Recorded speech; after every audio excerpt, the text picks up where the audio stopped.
What is up, nerds? First of all, Struggle Bus, glad you're doing a little better. And big ups to all the early folk on chat, making sure that Struggle Bus is keeping hydrated and healthy. I love this. We've got a community going on and appreciate that. Welcome in. Happy Wednesday. We're back on our proverbial and or literal bullshit here with our first look, our second week of our first look into Curseborne, the new game that is kickstarting from Onyx Path. Yada, yada, yada. You know the drill. Anyway, Strobus, glad to hear you're doing a little better. Less glad that you're working through it, so I suppose, work, right?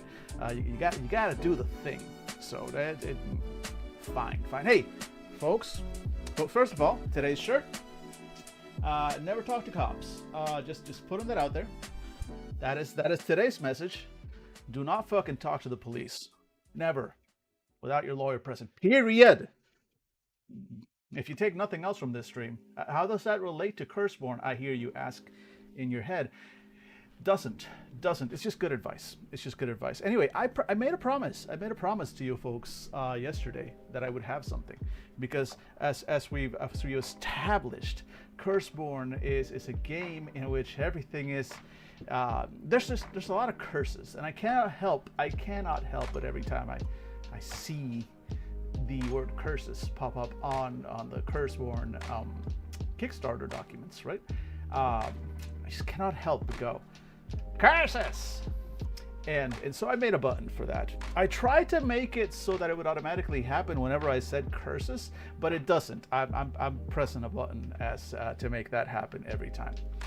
But you know what? I think it's important. I think it's important for the credibility of this stream and for the work that we're doing here for me to make this happen. And I'm honestly just glad, and I hope you all feel like you're part of something here today. We've begun something. This is something here. Can we make it a channel point of redemption? I mean, I'm working on it. Here's the thing. This little thing where I go curses and that pops up. I did promise that yesterday, so like 24 hours ago. Fair. I worked on it 5 minutes before the stream was supposed to go up, and I accidentally hit. That's why we started a couple minutes early, because I accidentally hit the start stream button. Thankfully, I wasn't on camera at the time, but I was like, well, fuck. I guess I'm live now. At least it wasn't as bad as it could have been. It's not as bad as it could have been. I'm sorry, I'm getting a call right now, which is the wrong time to call me. Sorry. Leave me a message, whoever that is. Right. So. I think we're gonna look at a game now. I'm gonna go ahead and switch over to you know the drill. You know what's gonna happen. Boom. There we go. We got a document on the screen. So we are looking. Let's just reestablish where we are. We are still looking at. If we scroll all the way up, how far have we made it? How many days have we been spending? This is the third day. We did not spend this much time looking at the dead. We got through the dead in like a day and a half. Or a stream and a half, right? But here we go. We have spent. This is our third day, I think, looking at the Hungry. We got a base image of what the Hungry are. Well, second and a half day, right? Then we started looking at the lineages. We got the idea of what they do. The Hungry are hungry. They all need to drink blood by default. So I'm a little. Tiny bit disappointed in that, although we did get the vampires that only eat emotions, the ascetics, one of the black hearts, right? I'm a little disappointed that everybody drinks blood, and then on top of that, you have other things. The other things are like a bonus, but you still have to do the blood. And I'm of two minds about that, because on the one hand, it means you have a way to just kind of survive without needing to indulge on, just your actual preferred thing. And it makes it so you can have a preferred thing, like ghosts, for example, with the ascetics, with the Gaki, that you're probably not eating a ghost every day, right? That's what I'm saying. but you do need to drink. So it's still something that you need to drink every day.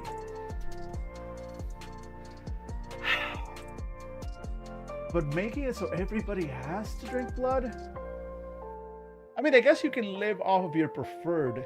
Like, it's in addition to, I don't know, like I said, I'm of two minds. I'm of two minds on it. Emotion eaters are great, a la white cord vampires. Blood is a bit too easy. No, fair. I like the emotion eaters, and you know, so I think you dropped off. Yeah, I don't know, Struggle Bus. I think the illness, the sickness, the down. You were down with the sickness before we actually got too far. I think on the emotion eaters, where so we have I have a complaint. I don't know about we, but I definitely had a complaint with the emotion eaters here. And the ascetics as well, like these memory eaters. Cool ideas with eating the emotions and eating memories, but no systems really in place. They just kind of do the thing. Like they talk you through the vibes of it, but there's no real like, and they kind of imply, oh, God damn it. Give me a second. Bear with me. I have to make a quick change to my settings here because otherwise this computer's going to keep locking on me, and that's going to be real annoying. Let me just get here on the lock screen. Bear with me, folks. Bear with. Make this, 2 hours and 2 hours. That should do it. Yeah, you had to bail before we got into the squish yesterday, so weird that it's exactly. So that's the thing. I'm hoping that it's a mechanic that's going to be announced, or we'll see it later. Again, I'm cutting them slack because this is definitely alpha. This is pre-alpha, right? This is they're still clearly working on this. This is Kickstarter. They just want you to get a good idea of what you're in for. So I hope that this is yet to be built out and not simply missing. Because they basically say, like, for the emotion eaters stuff, like, here, there is no bloodlust. So the emotion eaters specifically don't need blood. Or for any kind of flesh, they only do emotions. Like, we need emotions, we need hunger, crave, yearn, blah, blah, blah, blah. Any emotion will do. And they kind of talk a little bit over it and you know, whatever. But it's like, okay, cool. So they imply that you have to build up the emotions in people to make them be big, I guess, to be able to eat them without entirely draining the person, but you still take the emotions to somebody that you enraged, and then you eat that rage and the person is calm again. But also if a person loves you, you can eat that love or whatever emotion it is. It's a cool idea. I dig it. I very much dig it. But I feel like there should be a system. This is the kind of stuff that's gonna come up in the game. Same thing with the memory eaters. The memory eaters, the ascetics, it's stated that they drink memories along with the blood. Cool. Again, fucking love the idea. There's no system described here. There's no system like which memories can you choose which memories you get, or do you just get an entire lifetime's worth of memories every time you drain a person? And they specifically say that ascetics never forget anything. So does that mean that every time you feed, you've got hundreds, thousands of lifetimes of memories in your head? That's gonna fuck you up. Like, there should be systems in place. It seems, I don't want to say this as a final thing because again, this is alpha, but what we presented right now is cool ideas that haven't been fully thought through yet based on this. It's like, this is neat, but it makes implications about what these vampires would be like and what they can do that we are not being given answers to. Hopefully we are not being given answers to yet, right? Yet being the operative word. We'll see. So cutting them slack with the idea that hopefully there are going to, because it seems so obvious that there should be systems in here that I have a hard time believing that there won't be one in the final version of this game, right?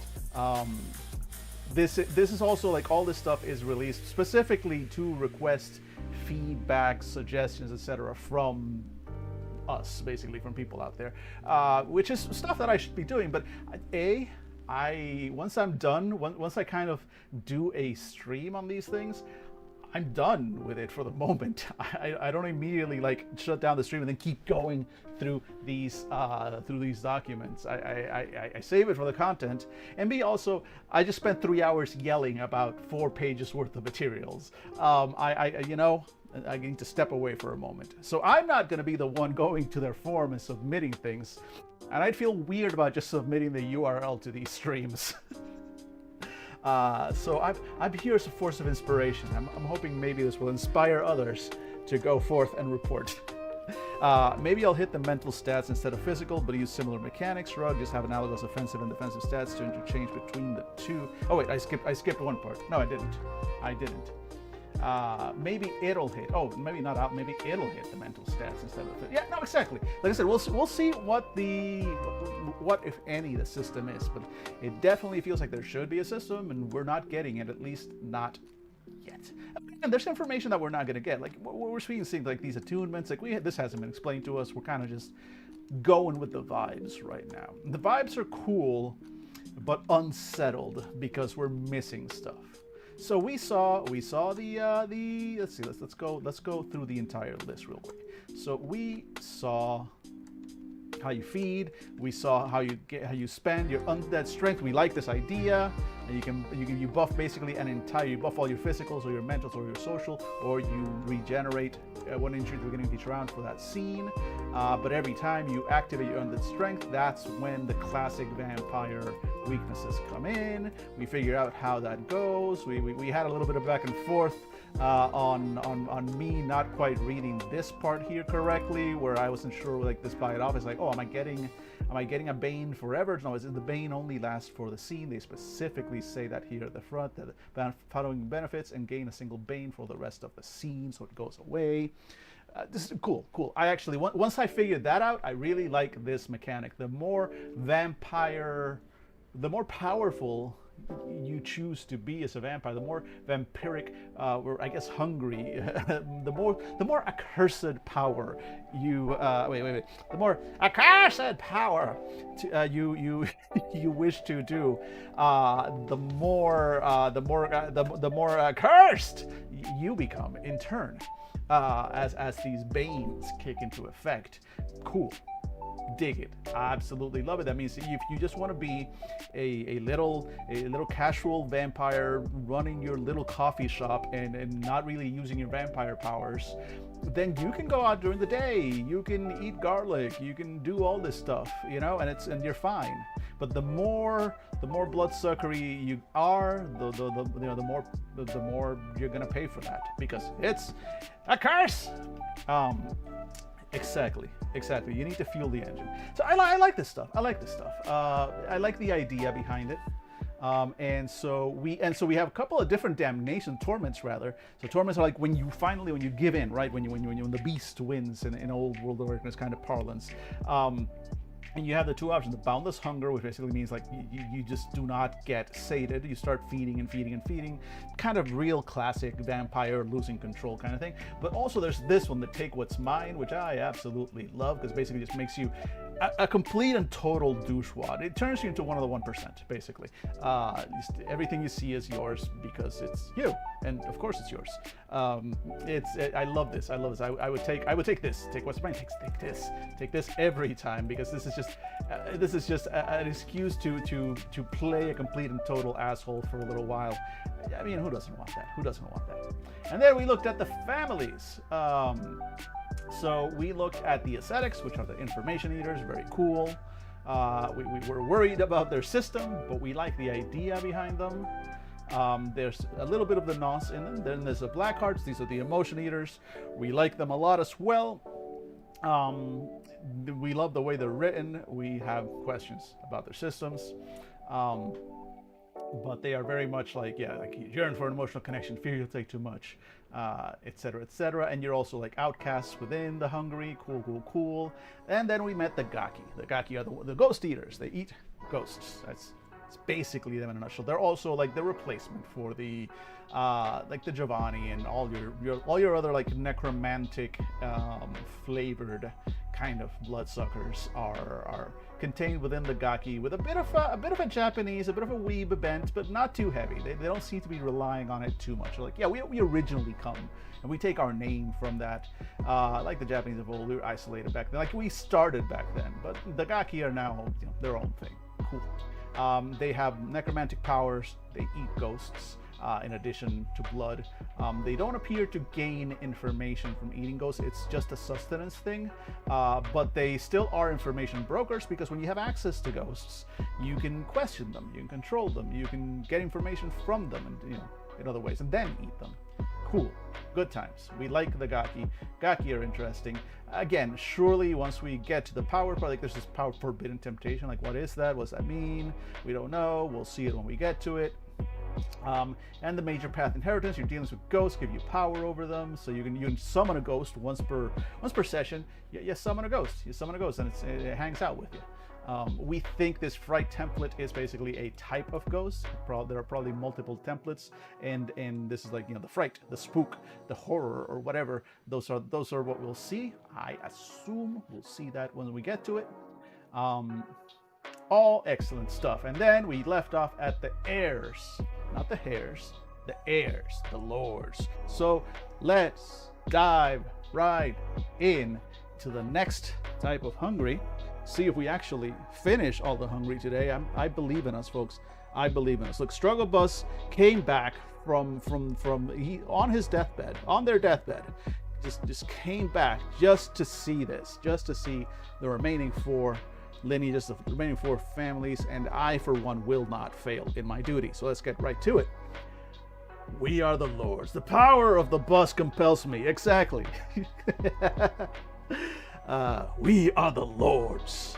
Other hungry may say that they are natural leaders, made by their condition to rule over the masses, and that might be true. But if they rule over the masses, we rule over them. It makes basic sense. We take our place at the top of the food chain, not only by divine right, but also through might. We'll take the hearts from our prey as tradition dictates. We take them, we devour them, and in so doing, they become a part of us forever. We are true royalty. Carmilla Karnstein of the eponymous 19th century novel is the latest of our family heads. She created the most recent dynasty, and each one of us are her heirs. We've had many heads, but all heads must fall in time. Our first, well, you can ask those Lycan scum about him. While we use some medieval titles, we also use business titles: CEO, head of marketing, head of finance, and so on. Many of the most influential tonight are blood descendants of Carmilla, but there's plenty of family who pass the stress test, descending from all kinds of interesting figures. He who was Huitzilopochtli, Richard of Gloucester? Gloucester? I don't know. Okay, I have an easier time pronouncing Huitzilopochtli.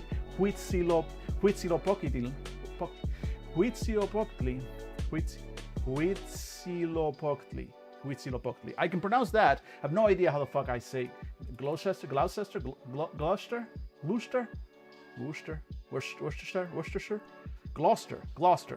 So it's Gloucester. Okay, Richard of Gloucester.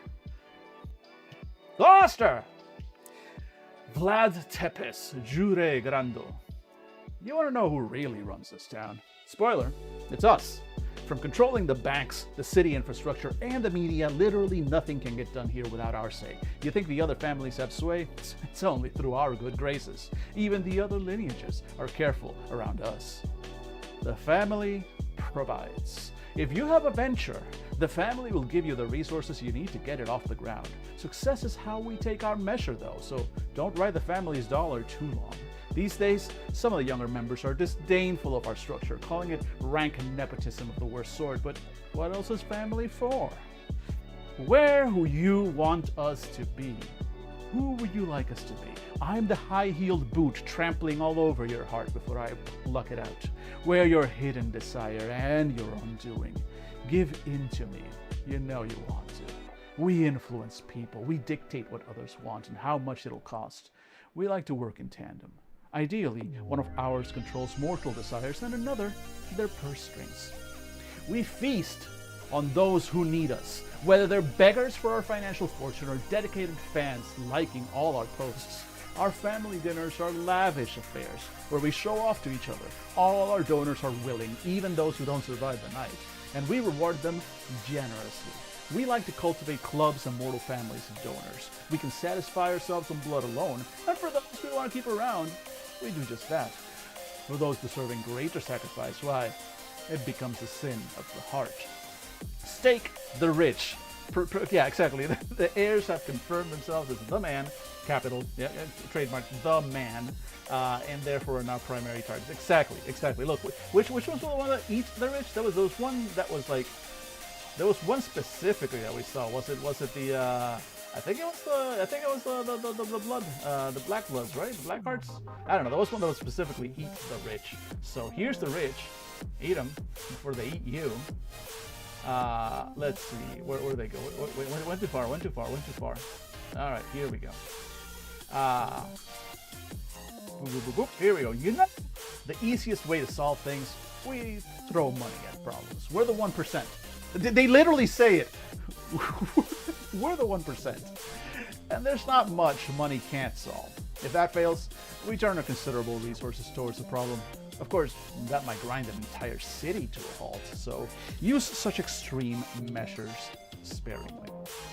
All right, let's see what we think about it. So we have a healthy rivalry. I suspected there would be a healthy rivalry with House Bathory. They are languid and hedonistic in their approach, but they sure are good sports about stealing mortal institutions right out from under us. They call themselves noble while wallowing in our offcuts. We get along with the Gaki. They keep to themselves and keep their dominion to the grave. That's fine by us. We can't find much use for a dead body anyway. Their hearts taste foul. The Black Hearts are even more invested in humans than we are. Expect to run into them. Don't expect them to accept your kindness. Honestly, it's pathetic how much they scratch and beg for our scraps, yet refuse to acknowledge it. If you've ever met a sorcerer, you know that they're filled with power and exert it every chance they get. You might find them taking over your territory before either of you even realize it. Others call us influencers, moguls, heart eaters, or usually things like that fucking bitch, but they're just jealous. We call ourselves heirs, Carmelites, the elite.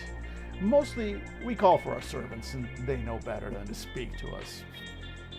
Our powers make us excellent at putting people at ease before taking them for all they're worth.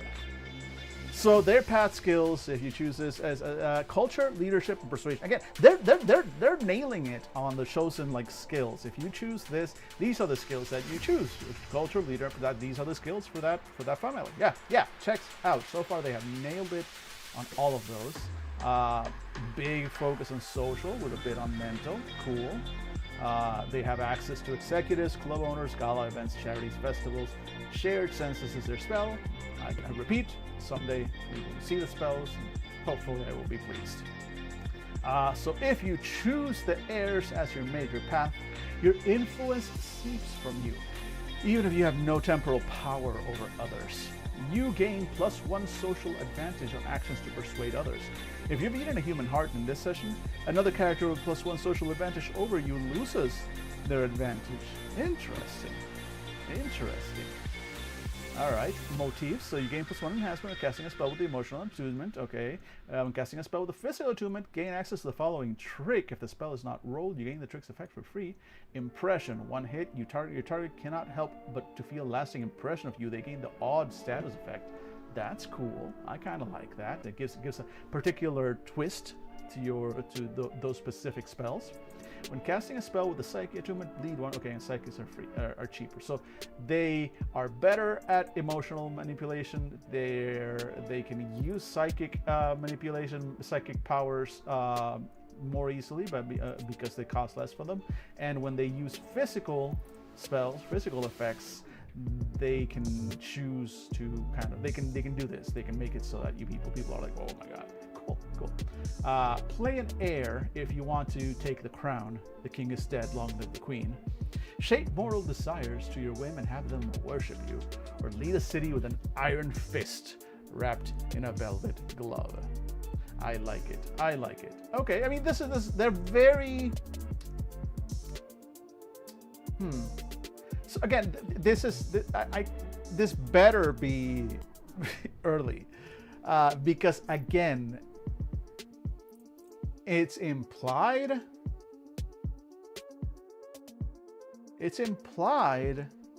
I mean, it's said outright that they eat hearts, but it's not said outright that hearts is what they need to eat, that is their preferred food. They never actually say it.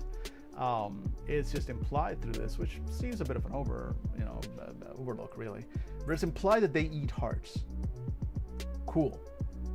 I don't need a system for the heart eating, because it doesn't sound like they get anything specific about it from it. That doesn't sound, even though they make a point saying like we take them, we devour them, and so they become part of it. But there's no like, it's not like the ascetics where when they drink blood they gain something specific, they gain memories.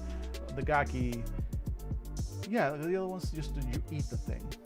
And you know, when you eat a heart, well, the victim's dead. So I mean, again, I don't need a system for it necessarily. But it's weird. It's a little weird that they don't just outright say it. We heirs prefer to eat hearts or whatever, right? It's just kind of said as a thing. I mean, I guess you're writing in character, so there is that. But it is a little, I don't know. It's a little weird. It's a little weird. Again, I feel like when you're making when the big thing. And I said this yesterday, when the big differentiator on a first impressions level, not necessarily in the final mechanics and gameplay sense, right? Once you actually get into them, there are some vast differences between the various familias, between the various families. But when you're first looking at them, the biggest differentiator between them is what they eat. They're the ones that eat ghosts, the one that eat emotions, the one that eat memories, the one that eat hearts, and I don't know what the others do because we haven't gotten to them yet. But it's the thing they eat is the big differentiator. I feel like there wasn't. Okay, here's the thing. Here's the problem. Here's my problem. When you've got the ascetics, the memory eaters, when they eat, something happens. They get memories. They get things. We even spoke yesterday. I think Phoenix brought it up. With the edgy monster people, that oh damn it! I lost my train of thought here. Point is, right. When you get the memories, do you gain skills? Do you gain the skills associated with those memories? There's no system in place. Can you use these memories for what? Like, can you select specific memories? Is there a roll you have to make to pick up specific memories from the stream of an entire fucking lifetime that apparently you drank down, or what? Right? We're missing something there. And also, you've got the one family that when they drink, there's this whole thing with memories that happen that draws a bunch of questions. And then you've got the other ones just like, well, they eat this thing. Nothing else special about it. Right? So there's a bit of an imbalance there. Like, that maybe there should be something special in addition to just like your favorite thing, you gain a curse die. Think of that. Think on that for a little bit while I throw us off to the ads, and I'll be right back. It's that time again, so I'll be right back.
We're back, and hey, on YouTube, Iman, thank you, as always, for the good luck wishes. I appreciate it. Yes, hopefully the stream will continue to go well.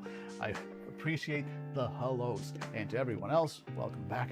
We continue with our exploration of the hungry vampires. I hope you gave a little thought during that ad break to what I said earlier, where I feel like there should be more. Should the emotion eaters maybe...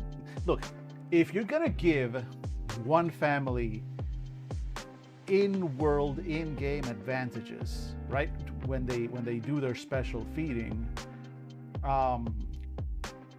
you should probably do something as well for the others. Unless there was a specific downside, but there is no specific downside with like the ascetics. They get memories. Cool. They also drink blood. I mean, it's fine. It's not like the emotion eaters where they can get away with just emotions. The ascetics still need the blood as well. But everybody else just eats the thing, doesn't really get anything out of it.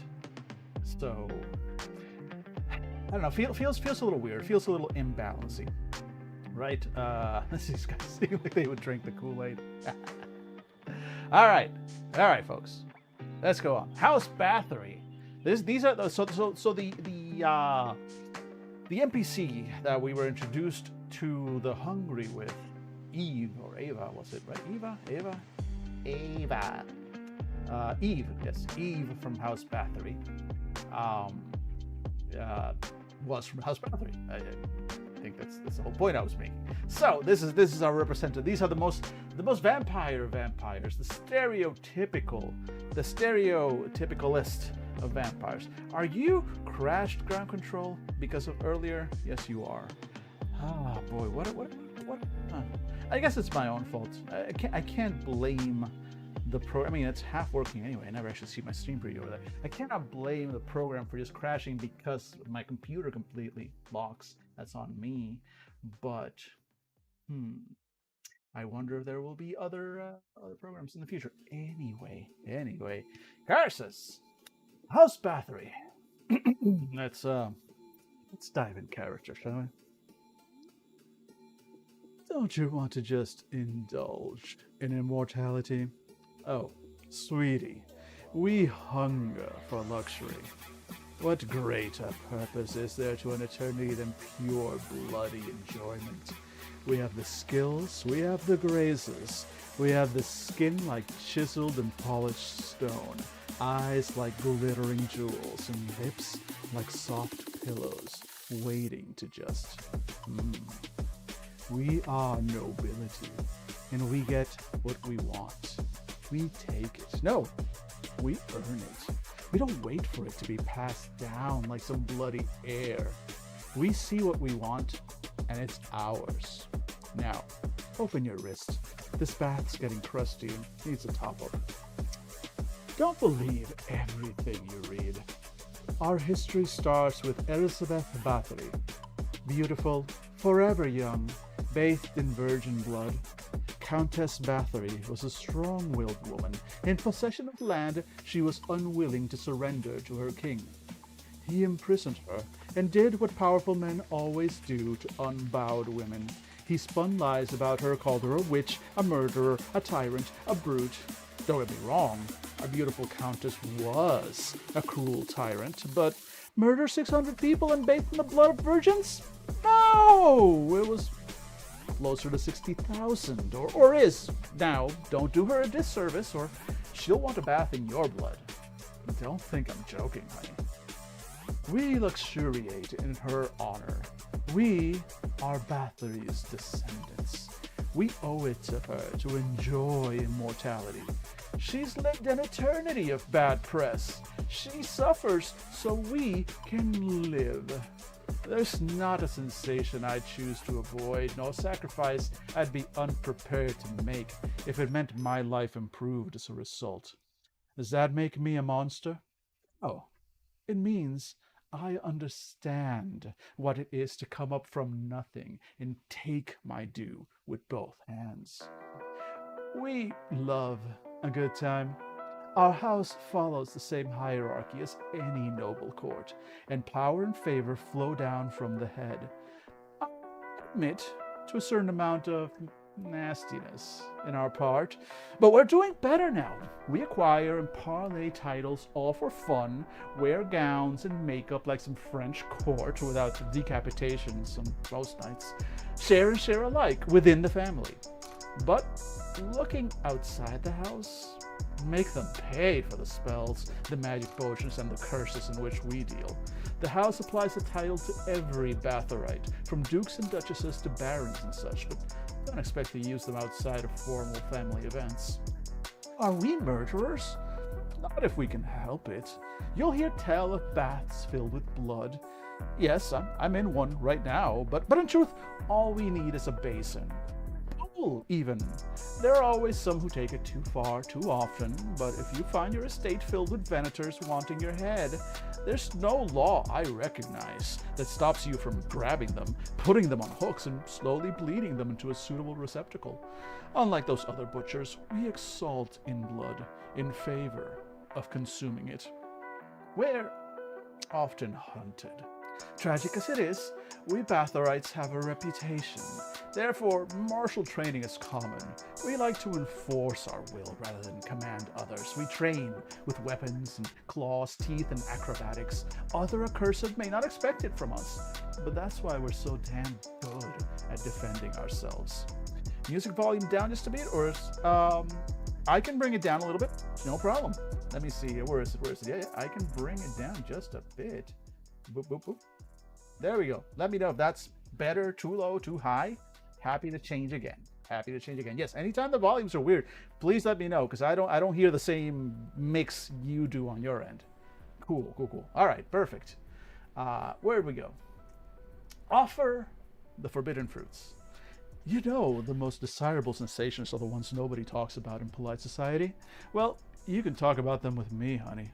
You can even do them if you like. I won't tell. In fact, we Bathorites are likely to help. We never show our insecurities. Here's the truth. We all come from nothing.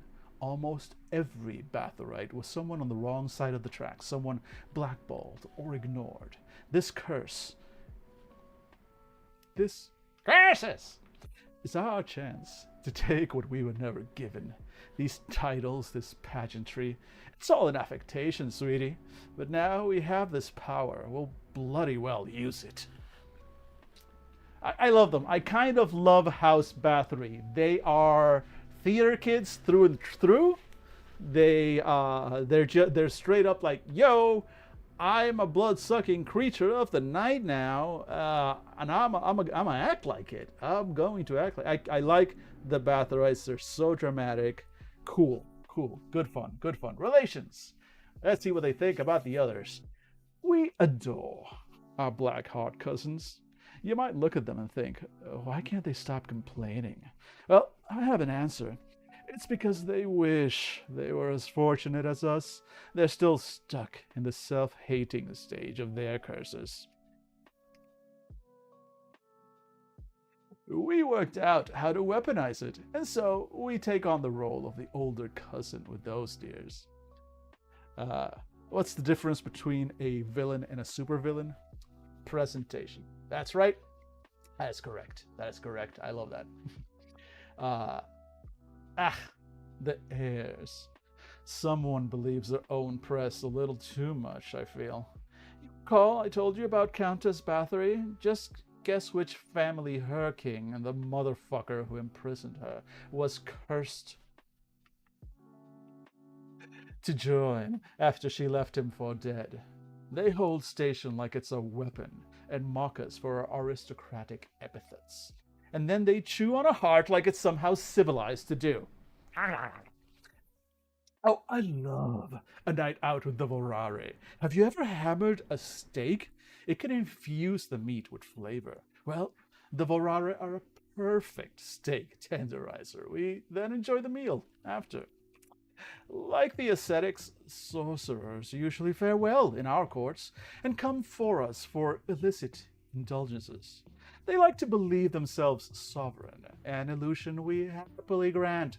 so long as they ultimately follow our lead. Like us, outcasts know what it is to be treated poorly and want something more from life. They might not appreciate our practices, but we can give them a taste of something rare, which might make them feel slightly more human. Sex, drugs, art, experience, they come to us because without us, they're lost. Others call us the red-handed, pretenders, and Draculas, but we know we're not play acting, said the fucking theater kids. We call ourselves courtiers, house Bathory, Bathorites, and lots of fun little titles to imply age and importance in a locale, though it's more like this is the Duke of all arts, and this is the Queen of fucking, and then this is the Prince of New York. We use our powers to satisfy our every need and desire, and those of others. We appreciate the finer things, don't like to wait in line. I love that. The Queen of fucking. Okay, again, they're theater kids. I love the Bathorites. The idea, the concept of just like part of character creation is gonna be make up your title. Are you the Viscount of Biscuits? You know. That would be fun. But also, before I get to the mechanics, once again, just a vague implication of their thing. So they like blood. They drink it. They dip in it. They can bathe in it, which, you know, anybody can bathe. It's just like you can't. Anybody can do it if you have enough blood. They like it. Do they gain power from it? Is there a system for that? I don't know. I mean, other than just the basic extra curse die for indulging in your favorite food or whatever, right? But this whole thing, like, you know, where is it? Exactly. All we need is a basin or a bowl, even. So what's the mechanic here? Like, do you just need to have like at least a bowl full of? And how fresh does the blood need to be? Can you just keep it in the fridge, nice and covered, and just every day when you get back from work, before you go out to the goth party that you go to every night, you just take your little bowl of cold blood and just kind of like dip your fingers in, or do you like just dip your whole face in it, or like, you know?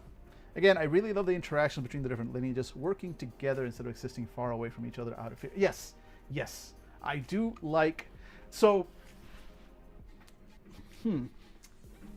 I look, I make mistakes. I make mistakes constantly. My life is an entire series of just me going all the time, right? Because I make mistakes. And a recent one was going on to the White Wolf subreddit. And so now, even though I haven't joined the White Wolf subreddit, I try not to join many subreddits because they are places full of sin, where the light of God does not shine. But now I get the White Wolf subreddit recommended to me when I go to Reddit. Oh yeah, oh boy, does it exist? Yeah, and it's half of it is just threads of people bitching, and since somebody put in a thread going, what is your hot take, your White Wolf hot take that'll get you roasted, kind of. Okay, look, you're stirring the pot. You're stirring the pot. But fuck it, I fell for the trap. I fell in. I didn't post because that's not how I play. That's not how I do. I do not post, but I will read. And so I read some of this, just trash, and it's just, oh my god, so many bad takes, and so much stuff, and a lot of grognards and a lot of just people who are all like, oh, it's not that deep, the kind of thing. And there were a lot of people who really like hated the kind of Super Friends aesthetic, the fact that all these worlds of darkness were actually like one, like they were presented to us as a single world of darkness because the games made references to one another, like, but so it was implied and it was stated outright that all these things, all these different supernaturals existed in the same world, and they made the systems semi interoperable, but not really. But at the end of the day, each one was really played very self-contained, and really not really meant to interact with other types of supernaturals. Each supernatural world, each real splat, like vampires had their own world, werewolves had their own world, changelings had their own world, and they were structured in such a way that they touched, but they their borders touched, but they weren't really like. There were very small areas of overlap, but overall, you were meant to be. You were meant to stay. If you were a vampire, you were meant to mostly play vampire stuff, etc., etc. Which fine. I'm not saying that's not good, but I can see why it left a bad taste in so many people's mouths when we were like, all right, cool. So I want to play a werewolf. I don't know why you would, because werewolves are bad. We established that yesterday. But I want to play a werewolf. You want to play a mage. I want to play they want to play a vampire. And when Billy gets here, he's going to want to play a changeling. This wasn't going to work. It wasn't going to work. The things, the interaction, it was not really meant for that as well as it could have been, perhaps. So I don't think, because that's the thing. Like, that was not their intention from the beginning.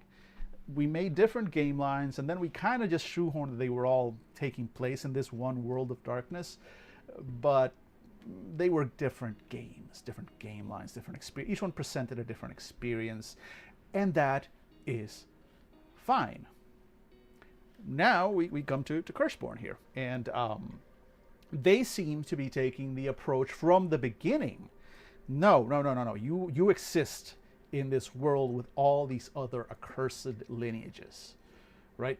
From the start, you have that. You have these references that are all in the same book. They may have different systems, but all their powers come from the same source. They all come from curses. I keep saying curses and not hitting the button. So all their powers come from the same source, and they all cast spells. I mean, I don't think mechanically there'll probably be like different words for it, but at the end of the day, it sounds like when we get to the spells section, we get to that area of it, it's just going to be a giant list of spells with different attunements and stuff, and your splat, your lineage and family are going to determine which types of spells or you get access to or you're better with, etc., etc. But at the end of the day, it's not like there are. I mean, I guess we'll get to it. I guess we might, and I would not be surprised to discover specific types of spells or magic or whatever that are tied to one specific lineage or even one specific family. I would not be surprised to see that. But what we're being presented here sounds like it's not that. Sounds, or looks rather, like it's they're taking the steps from the beginning to make this like no. You all you accursed exist in this world together. It's not like all the Bathories, No, I mean, I can see an all Bathorite game being kind of wild for a one shot at the very least, maybe even a small arc. But it sounds like their building is to be, interop from the start, and I dig that. I think it's got some possibilities. I'd like to see how. I want to see how this plays out, right? So let's look at the mechanics for the Bathorites. So artistry, close combat, and culture. Yes, that all checks out. Based on everything we've read, that all checks out. Again, I do wish we had a system for the feeding. It looks like I'm going to just be complaining about this with all the hungry. I don't remember complaining about this with the dead so much. But with the hungry, again, look, it's in the name. Like, feeding is a big part of what you are and what you do. It is what defines you, the kind of accursed you are. You are hungry, therefore you feed on blood and other things. That is your defining characteristic. So I don't think it would be too much to ask to give me a little bit more in terms of the mechanics of feeding as a hungry, because it really does. I feel like something's missing there. All right, relations of the Bathorites to the others. We adore our Blackheart cousins. You might look at them and think, no, we read all this already. No, I did. Okay, here we go. Artistry, close combat, and culture. Major path attributes, so big on the physical and also mental. So they're kind of all-rounders with a physical edge. Kind of dig them. They have access to rare art. So they're the Toreadors also. Their Bathorites are also like the Toreador XPs, which I love. I love me a good Tori. Rare art collection, martial training, meat locker, old castle and house, BDSM dungeon. I feel like at this point, it's the BDSM is implied in dungeon. Like in the year of our Lord, in the plague year of 2024, in the year of our Lord Nurgle, 2024. My hot take here is that the BDSM in dungeon is implied, and you should actually instead point out when it's not a BDSM dungeon. Otherwise, assume that it's a dungeon for BDSM. That's my approach. Which makes reading Dungeons and Dragons stuff real entertaining, let me tell you. Secret spell, Predator's Roar. I'm real curious. I'm so curious about how the spells are going to work out. Because when you make agreed on the dungeon interpreter, good. I'm glad I'm not the only one. Let's make this a thing. When you make a magic system that's meant to be kind of universal, right? Because that's what it sounds like they're doing. Again, I may be wrong. I may be entirely off base on this, but it sounds like they're making a magic system that's universal. Normally, the approach to that is to sort of de-lore it a little, but at least break it down into chunks. Like, I would have expected to see something like, I don't know, path of desire or whatever. I don't know. So it was what we've seen before, right? A specific lineage, specifically family, a specific bloodline would have access to a specific art, a specific discipline, blood discipline, or blood power, whatever, right? Here we don't have that. But the spells themselves have sort of unique and evocative names. Predator's Roar, Shared Senses, Forbidden Temptation. They have evocative names, and that's interesting. Like, is this Predator's Roar something that, for example, the shapeshifters, the primals or whatever they are, will have access to? Is this something that a sorcerer could pick up? Is this something that a dead could pick up? Like, it's just a spell?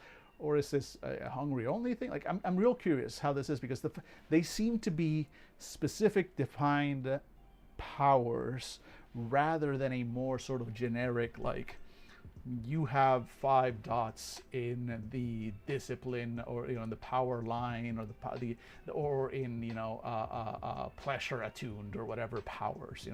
I'm really excited to see what this actually looks like by this point, because it made me curious. I'm curious. I'm worried, but I'm curious. Major path inheritance. Your control over yourself gives you power. When you are suffering from any status effect, you gain a new resolution condition that you can engage in to remove it. After you cover your face in blood, so it is a face thing, okay. The status effect resolves. You can resolve one status effect this way once per scene. The blood must cover your face, but it can be rubbed, sprayed, daubed, or dipped to achieve the effect. Okay, that is cool and evocative, and I dig it. When you are suffering from any status effect, that's powerful. That is powerful. Any status effect, once per scene even. It's not even once per session, it's once per scene. Every scene, if you carry around a little mister, a little blood mister, little spray bottle full of blood, until your face has a lovely red sheen, and then you feel better. You feel better. Your anxiety goes away. Your knees stop hurting. Your mom calls you, or maybe your mom doesn't call you if you're trying to avoid her. Blood mist bottle, like their eyeglass cleaner. Yes, Struggle was exactly. I like it. I like it. I think House Bathory is stupid fun. And look, a system related to the feeding. I've been asking for this. It's not exactly the way I wanted it, but there it is. There is a system related to their particular special kind of feeding, having the blood. Look, it does this. That's cool. I would like to see a little bit more like this level of detail at the very least, with an actual mechanic for the others. You know? So I'm hoping to see that, you know, once in the final product, I guess. Let's see. Motifs. Okay, so here's the thing. So if you get the lineage attunement, interesting lineage attunement, bleed 1 additional curse die to apply the wounding status to the target. Cool. I cannot wait to see these mechanics, so I know what they actually mean.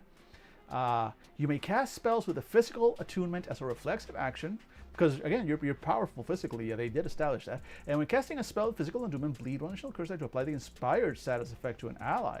Interesting. Okay, I like their motifs. That's some cool stuff happening in there. Let's see. Play a Batherite if you want to experience. I have such things to show you. Experience forbidden pleasures and pains.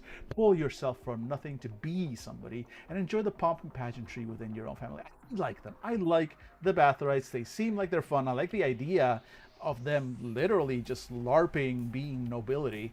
Though they are fun. I'm going to go ahead and fill a small bottle, a small spray bottle with blood, and spritz myself over it, over my face with that. While I do that, I want you all to just enjoy these ads. Thank you, capitalism, and the I can only assume military-industrial complex for sponsoring this stream. We'll be right back.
Folks, wait, over here. I need to show you something. Look at that. You see that? There we go. That's my cat. There. Look at that lump. She's on the couch. She's on the couch, just glowing. She's in her sunbeam. She is moisturized. She is in her zone. It's a miracle this camera is catching her, because she's like a solid 20 feet away from me right now. And this camera is doing wonders. Anyway, I felt like sharing this. I thought it was important to show you that my cat is on the couch in her sunbeam, just making a 5-course meal out of her own ass. I just wanted you all to enjoy that before we kind of come back here. Here we go. Anyway, Esme in her natural habitat. Exactly. The angry cat in her natural cat habitat.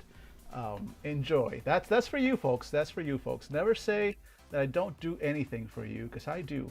The things I do for the lot of you are really just you know. Anyway, here we are. We're back. Okay, cool. Anyway, I just need to. Also, I'm just glad I can do that. That's cool. That's the thing I can do. That was fun.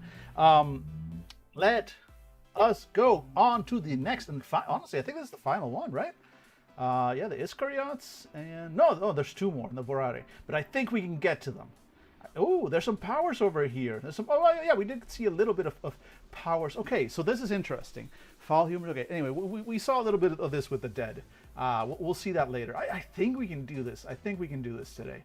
I believe in us. It seems to be taking us like one section of the show, 1/2 hour per family. I think we can manage that. Also, catching up on chat real quick. I agree with you, Potato. There is edge. There's definitely edge, but it is in a sort of almost loving way, right? There's a camp to it that I'm seeing that looks like fun, because again I want fun. Fun is important. I think fun, honestly, should be the primary choice of any tabletop RPG. Not that look, there are games out there that are distinctly not fun, and it's on purpose. And they are specifically experiences meant for a very specific. They want to evoke a specific effect, and I get that. Nothing but respect. And there are times when I want that. And look, eventually, once we're done with all of these, once Curseborne month is over, I have so many ideas. We're going, guys, folks, people. We're going to see so many games. I'm excited for y'all. I have so many games I want to just dive into, and we're gonna see some cool stuff. And one of the things I want to do, once as I ramp up, I think there's gonna be more streams over time. I definitely want to do some streams in the nighttime, and whatnot, because there's so much stuff I can do. And one of those things is some solo RPGs. And solo RPGs can be a lot of fun, but that is one of the most fertile breeding grounds for games that are less about the fun and more about telling a specific story or having a specific experience. So I think we might see some of those more when we get to those kind of like solo RPGs. I might dedicate maybe once or twice a month, have like a solo RPG stream day or something like that. Well, we'll figure it out. Let's see. You can tell some of the writers worked on They Came From Beneath the Sea. I can't be for sure, but they dialed it back, of course. But yes. No, also, I love They Came From Beneath the Sea. I love that vibe. Again, I'm a big fan of this. This may be a controversial statement, but I'm gonna put myself out there. In fact, you know what? Not even gonna. I'm gonna. There we go. I want to say this with my whole heart, because I know it's gonna be controversial. May as well clip this and put this on the internet. I don't know if my budding tabletop RPG career is going to survive what I'm about to say, but I think it's important that I say it. I like fun. Right, let's get back to it now. So we are going to learn about the Iscariots. Look, Struggle Bus. I know you're a little delirious right now. All right, I don't want to take advantage of the fact that you are not at your best in this exact moment. I get it. But look, I gotta be me. I gotta speak from the heart, and as a fun-loving guy, I gotta be me. I cannot simply go out in life and pretend that I do not like fun. That's another thing I need to add besides the curses. I need to add some kind of the more you know. I can just have it appear right over my head. Okay, so that's something I can do for next stream. How about that? Let's do it. All right. You know what? Wait, because this is how I remembered to do this yesterday, by the way. So this is how I'm going to remember to do this today. Observe the magic in play.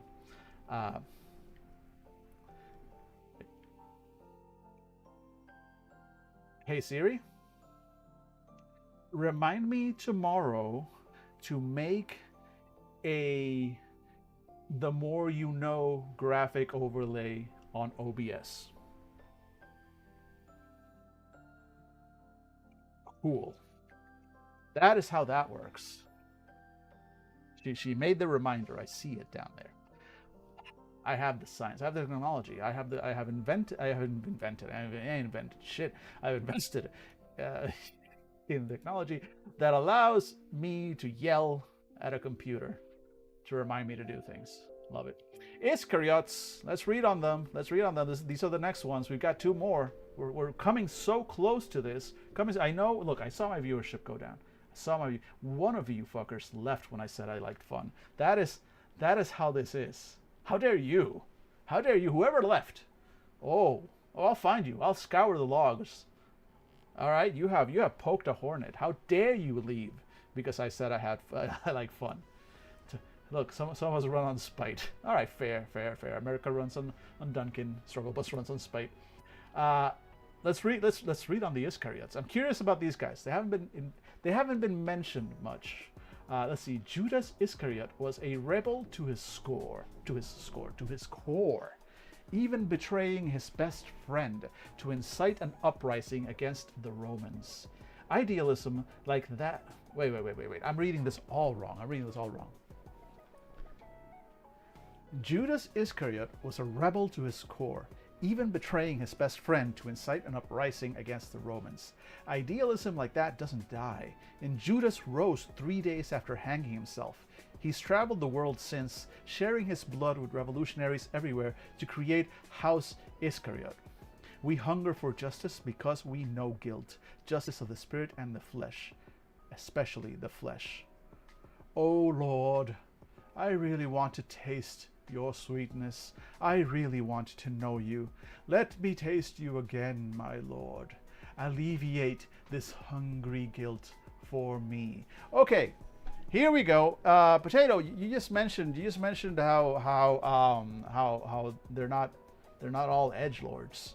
I feel like we may have just hit an edge. Let's see. Look, I'm digging. I'm a big fan of any family that's gonna be like, like justice. But interesting. Is this like a twist, a version, for the people that are like all in on Cain, on the Cain theory? Is this Curseborne's version of Cain?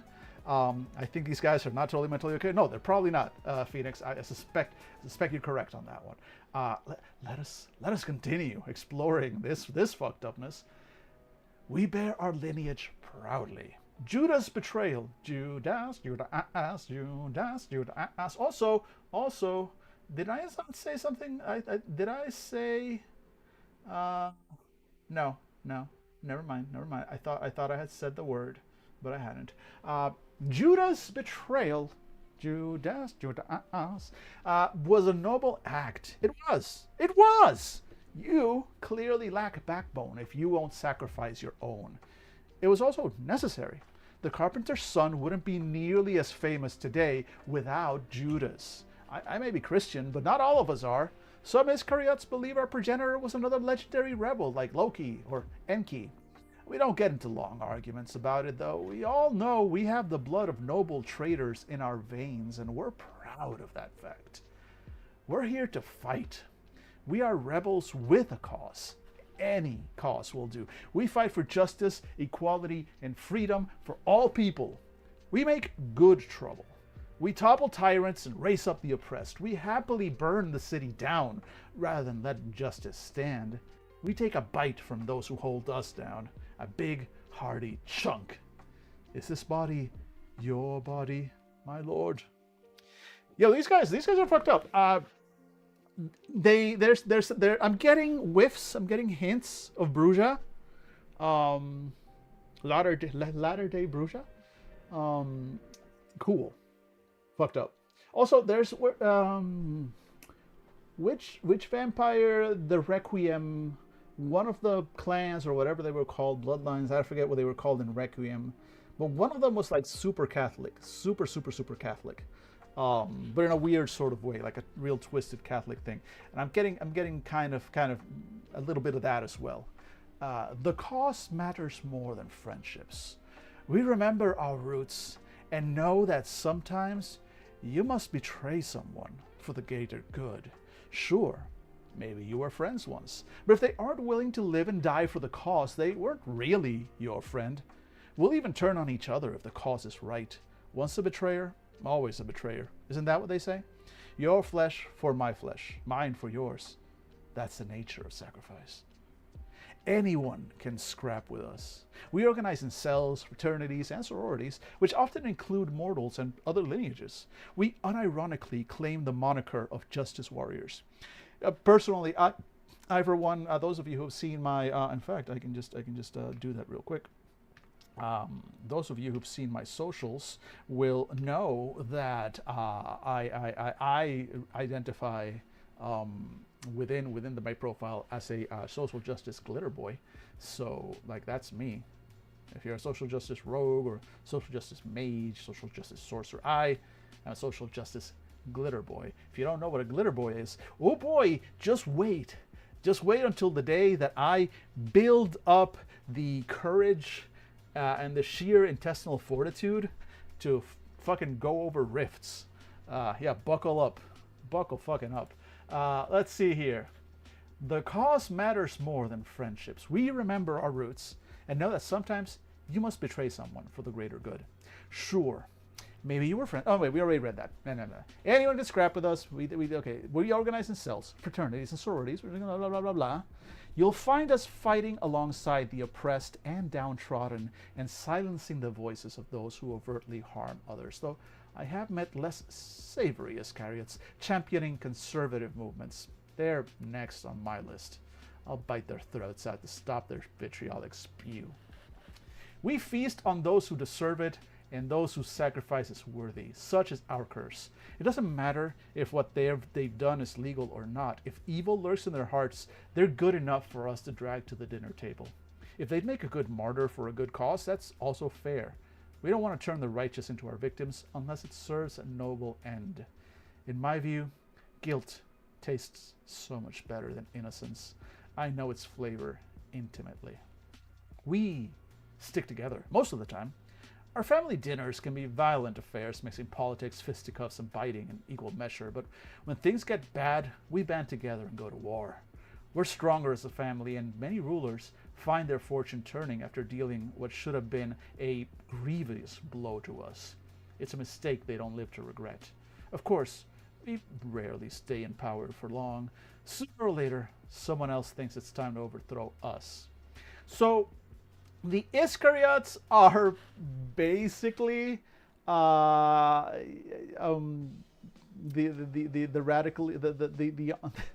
chronically online left, I think. I look as a just in case wait, what happened here? I went too far. Yeah, here we go. Nope. Went too far in the other direction. Bloop bloop bloop. And here we go. Look, if the Never Talk to Cops t-shirt did not tip you off, I am a filthy leftist. Exactly. You know, so potato, so you get me. You see where I'm coming from with all of this, right? This is, you know, ow. Just say my name next time. I love it though. I love it. It's interesting. I don't know how an entire family based around, yeah, they even have the leftists infighting. I mean, that if there's one thing that defines leftists besides fucking having a soul, I guess, is just the infighting. Holy shit. So I love this. I absolutely love this. But also, like, I have to wonder how attractive is a house, a family, a bloodline, if you will, specifically predicated on betrayal. Sure, justified betrayal, at least justified in their own heads.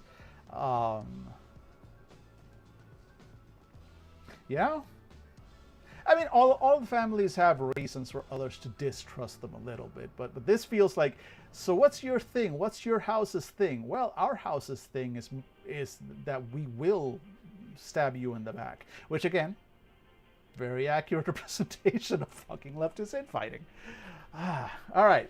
I dig it. Let's see what their opinions are on the others. Fuck The assholes of House Karnstein, the so-called heirs. They think they're secure on their throne. I'll show them. I don't care if they're good or bad. It's the principle. If they're self-appointed... Sorry, this is alpha text. It's the principle of their self-appointed rule I oppose. I remember when they called themselves Yorkists. A bastard is a bastard, no matter the name. ACAB, all day, every day. Kind of digging the Iscariots. Kind of digging them. The Black Hearts would be great allies if they didn't get so wrapped up in their own drama. I'm sorry, Mr. Chronically Online Leftist. Accusing someone else of drama? That's a full-on... It's not even a curses, that's a cackle. Let's see. Would rather burn the house down than fix it. No, they literally say that. They literally say that here. Where was it? We happily burn the city down rather than let injustice stand. Like that, they're that flavor of it, which is, cool, fun. Especially, in the game more than in real life, I guess. Let's see. Stop worrying about what your boyfriend really thinks about you and work with us to solve the real problems. Yo, I've met this guy on X, the Everything app, which I no longer use because fuck Elon. Provided we can point the Vorare in the right direction, their zeal works great with our cause. Let's topple old power structures and bring in the new. Yeah! Just make sure they don't decide you're the one that's next to set fire to. The outcasts give us a lot of side-eye because some of them work for the same entities that damned us in the first place. So, the feeling's mutual, asshole. Turn your ass around and walk away, bootlicker. We fight side by side with the sorcerers of the underground. Their anarcho-communist leftist principles overlap nicely with ours. If you're one of those Iscariots who's run afoul of them, you probably deserve it, so don't come to me for help. Man, this is so good. This is so good. All of this is so good. I've heard every single one of these arguments said, usually from one fucking leftist to another. This is giving me Nam flashbacks, and at the same time, like, this is so good. Others call us zealots and Judases. We don't much mind. It's not like we're not occasionally the first, and we're related to the latter. Sips. Yo, I love this. Whoever wrote this house in specific, this family in specific, I want to talk to you. This is wild. I love this. We call ourselves firebrands, radicals, and warriors. We're Iscariots, and there's no turning your back on that.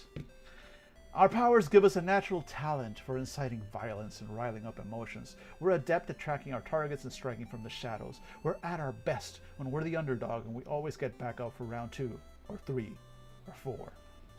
The path skills: athletics, larceny, and ranged combat. All right, you're telling a story. Big focus on physical, with a little bit on social. Access, activist circles, punk bars, public defenders, the unhoused population. Solid. Also, I need to. How can I do this? How can I share this to the screen somehow? Oh, I can send it to myself, I think, on Discord and then show it there.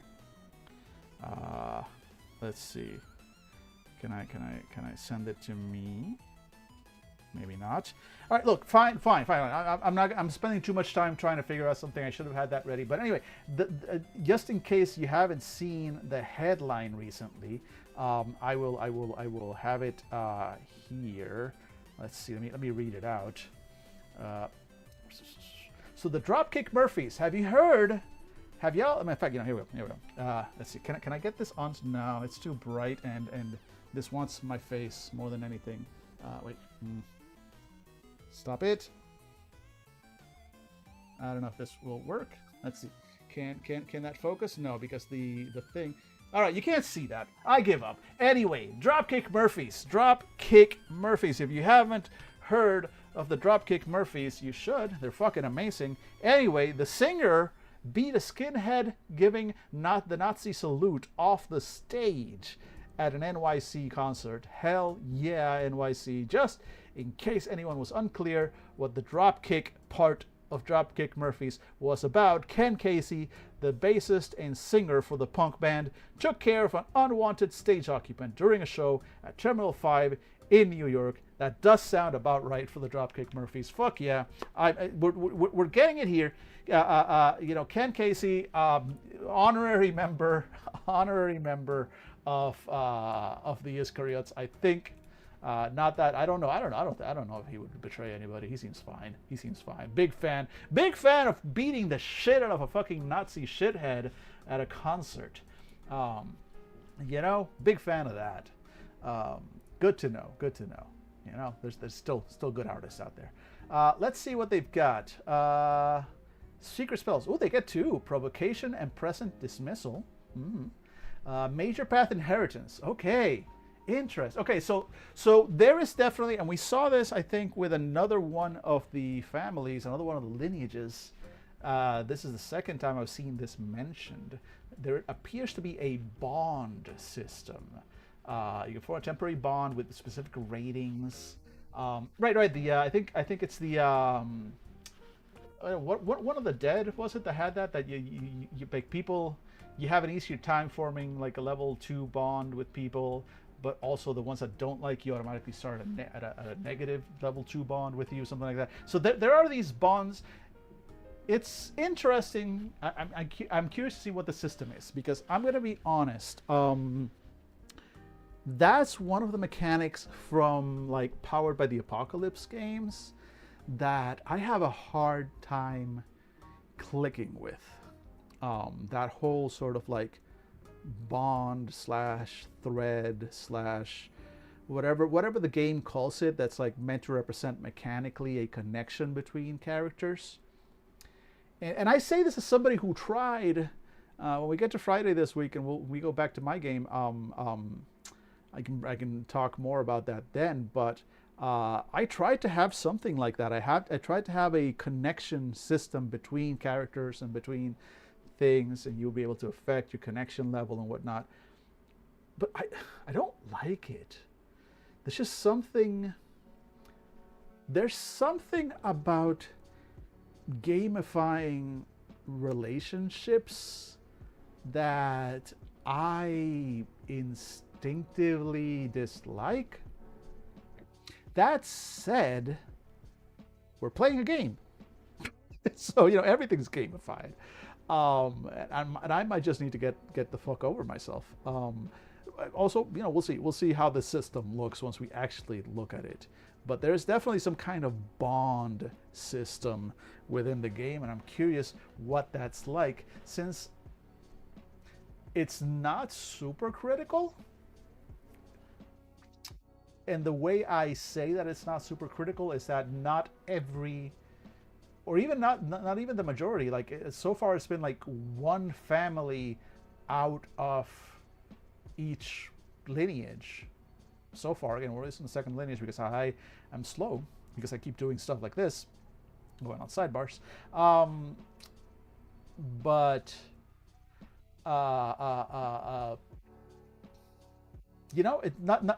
If it was a super important system, every family would probably have some ability, something that interferes with that, affects that, modifies that.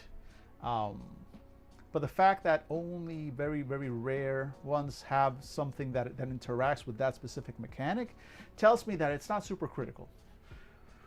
Which is mixed news, I guess. How can I put this? If a system is not critical, if it's not going to regularly and consistently affect things, then don't include it. But if it is critical, and you're making it mechanically affectable, restricting the ability to affect that to only one specific class, effectively, also feels weird. Also, almost nothing else in these descriptions has touched the bonds. Only some very specific circumstances have touched this bond system at all. I may be complaining about nothing. But once we see the bond system, we'll see what that brings. but I'm coming out and say that I am skeptical. I have skepticism about how the bond system works. I think you still have bonds outside of your lineage and family if those specific ones gain bonus. No, you do have, like, there's a whole bonds system, and I'm assuming that you can make bonds with peoples outside your lineage, and with just NPCs and mortals and whatnot. Cool. It's more, I don't know. I guess once I see the system, let's see how critical it actually is to everything. But I am skeptical. I am skeptical about systems like those. I am skeptical about gamifying social bonds. I know some games do it well. I just, I've had bad luck with it. And again, it just might be a me thing. Might be just be a me thing. We'll see. Let's see. When you make a promise to someone, you can form a temporary bond rating 1 with them. If you already have a bond, increase the rating by 1 step. This can take you over your normal bond limits. You can only use the bond enhancement when working towards fulfilling or betraying that promise. You only have such promise at a time. Okay, so I'm curious. I'm really curious what this bond system will do.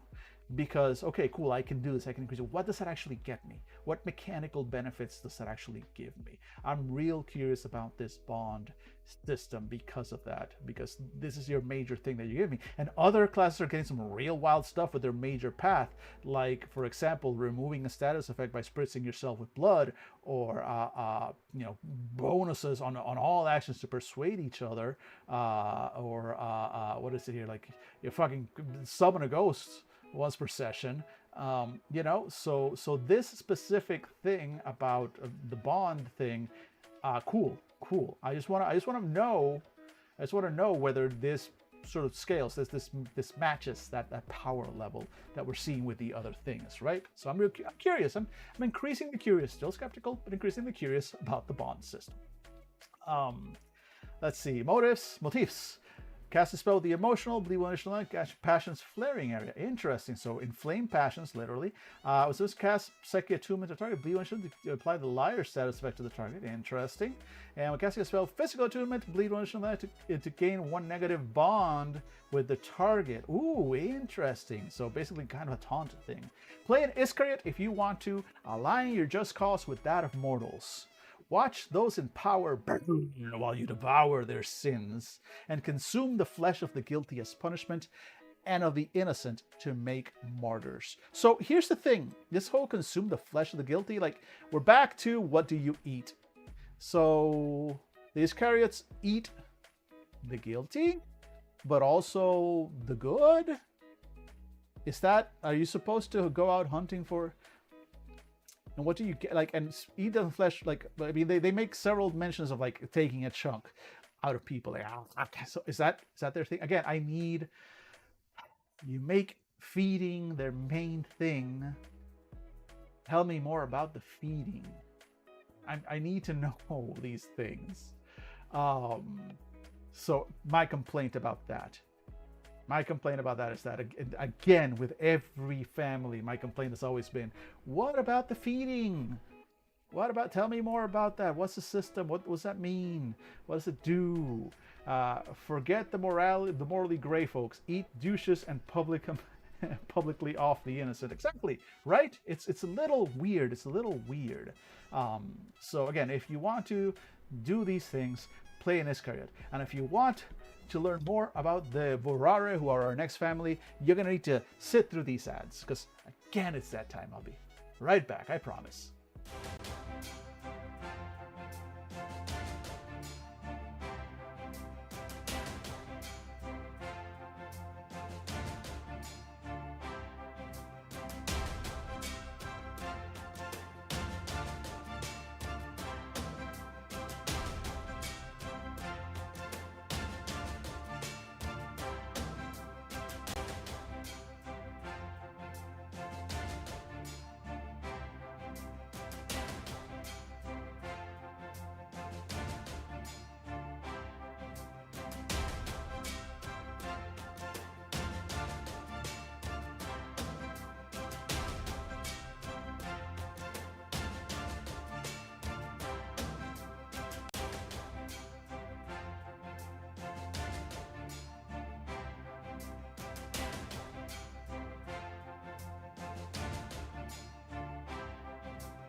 All right, everybody staying hydrated. I hope. We are back. We're back. How are we doing? We're an hour and a half in, and we're already at the Vorare. And then after Vorare, what do we got? We got the powers. Holy shit! Not only I think we're gonna finish this. Vorare seems very short, but also I'm gonna have to go and download I guess during that ad break, the next document in line, which I think is the Primes. Maybe. I think. We'll see soon enough. Anyway, welcome back. We're going to talk about the Vorare. I have the power to keep you safe, no matter what. A count embroiled in a battle for an ancient's crown. No, I won't tell you their name. Founded our family in the 19th century. They hungered for change, a new way of doing things, eyes wide open into the future. To win the throne, the Count struck a bargain with a demon named Abaddon. Abaddon taught us how to consume souls. Unlimited power! Unlimited demonic potential at a low price. I wasn't going to keep that voice for the whole thing. That voice, those deep voices are hell on the throat. Unlimited, exactly. Thank you. Yeah, you got the call out. Well done, Strobus. See, who says you're sick? I don't know. That's it. As a trained physician, that comment I think clears you. You are no longer sick. You are ill. Oh no. Oh, whew. For a second it looked like my video froze. I was afraid. I feared even, but it didn't. We're all good. Curses. Unlimited demonic potential at a low price. The demon gives us powers we never would have otherwise. We have the potential to gain even more. All we have to do is keep eating souls. Keep worshipping Abaddon. She is one of the original fallen hosts. She demands destruction of old values, old traditions, and old alliances. And we gladly pay her in broken promises, broken families, and broken pasts. We are not loved, but feared, and we like it that way. Others call us infernalists, and we are, proudly. Now, stop being jealous of our power and our way out. They fear us because they know that we are one step removed from our curses. They fear that kind of power, and they do not understand it. That's okay. We'll lift them up when our time comes. We'll protect them, just like everyone else. We use our power to protect others. We are driven to change the world around us. It isn't just change for the sake of change, though. We must disrupt, we must ignite, we must make it better. And we will beat our... Oh, God damn it. That keyboard, the key is too close. I'm trying to do a thing here.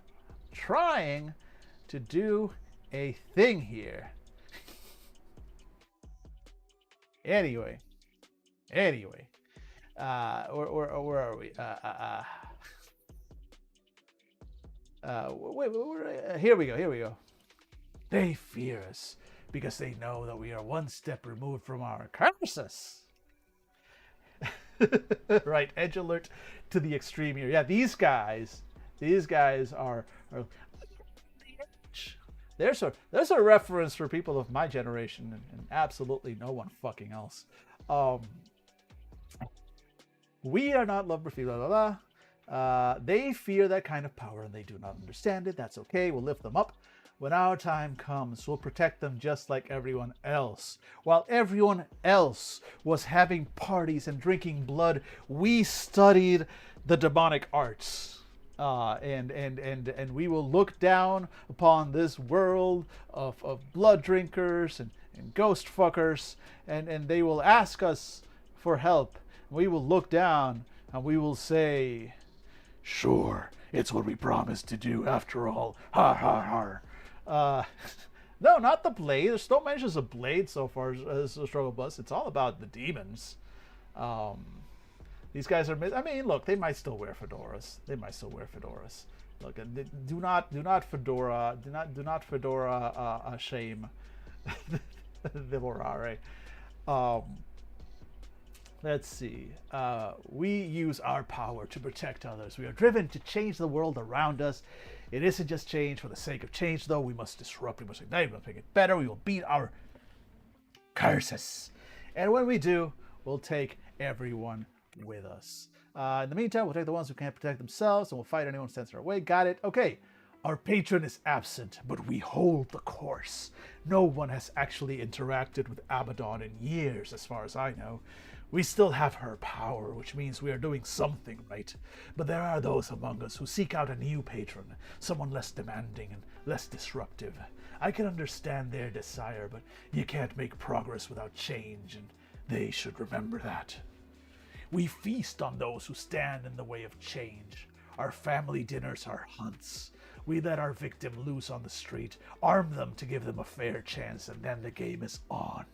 We shake things up. Act first, think later. Sometimes you just gotta kill the king's right hand and see where the pieces land. Let them become drones, our bellies filled with what made them whole. Okay, so before we get to anything else, a couple of things. So these guys are apparently not defined by what they... Oh, no, they do. They eat souls. Just taking a quick peek forward, but no, I'm right. I'm right. No mechanics, once again, for soul eating. Is this a thing? Is this actually a thing? Do they actually eat souls? Do they drink souls with the blood, or do they do the Here we go.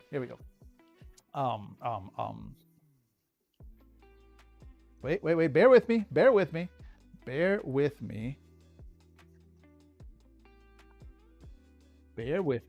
You'll understand once this is done what's happening here. Here we go. Do they go?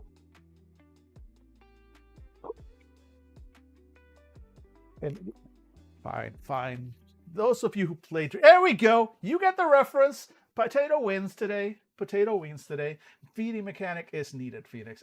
Exactly. Like, do they suck the souls? Do they drink the souls? Is it just the vibes? Is it just like, no, we say we eat souls, but really it's more of a, you put on the hat, you put on the horns, you do the little devil dance. It's kind of a thing. Is that it? I don't know. And that's a problem. I need answers. What is the system? Onyx Path. Again, I know you're watching. You dropped off when I said that I liked fun, but then you came back. Because you realized we think your game is fun. Or we hope your game will be fun. I don't know. Some of this stuff might not be fun. I don't know. You're not telling me about it. Anyway, you were reading on the Discord, and the info for soulless vessels is inbound at some point. Okay, cool. Again, look, I, for all I complain, every single complaint that I make, every single criticism that I have of what we're seeing so far, take it with the implied grain or even handful of salt that mechanic may in fact be in the very next sentence. I have a bad or good, I don't know. I try not to judge myself. I forgive myself, all right? I've been to therapy. You forgive yourself for your own foibles and you move forward. So I have a habit. Whether it's good or bad is really irrelevant. I try not to assign morality to habits. I have a habit of reading a sentence and then going off on a tangent, especially if it's something that like, hey, I need this thing. Never seeing that the sentence immediately after, if not the next paragraph, gives me the answer I was looking for. This happens all the time. It's happened before. Stop ringing the bell. Not expecting any deliveries. Why? The mailman needs to either come earlier in the morning or later in the day, not when my stream is happening. Just saying. Anyway, point is, I don't know. I hope there's a system that sounds like there's, okay, cool. Soulless vessels, that's cool. So you're going to be able to just straight up drink the soul out of someone. Also, that still needs more mechanics. Like, can I do that to other players? Can I do that to an NPC? Was there a role? What does it mean? Can they get the soul back? Does it grow back? Are souls like, can you eat half a soul? I have questions. I have so many questions, but at the same time, kind of dig this. All right, relations between House Borare, Family Borare, and the other ones. Can you donate lobes of your soul? Like, right, exactly. Like, does it grow back like a liver? Can you donate? Yeah, here you can have a third of my soul. No problem, man. Yeah, I got you. I know what it's like. Relations. The heirs are our traditional enemies. They're arrogant and stuck in their ways. Everything we stand against. They won the first round, but everywhere they don't look will be their downfall yet. Interesting.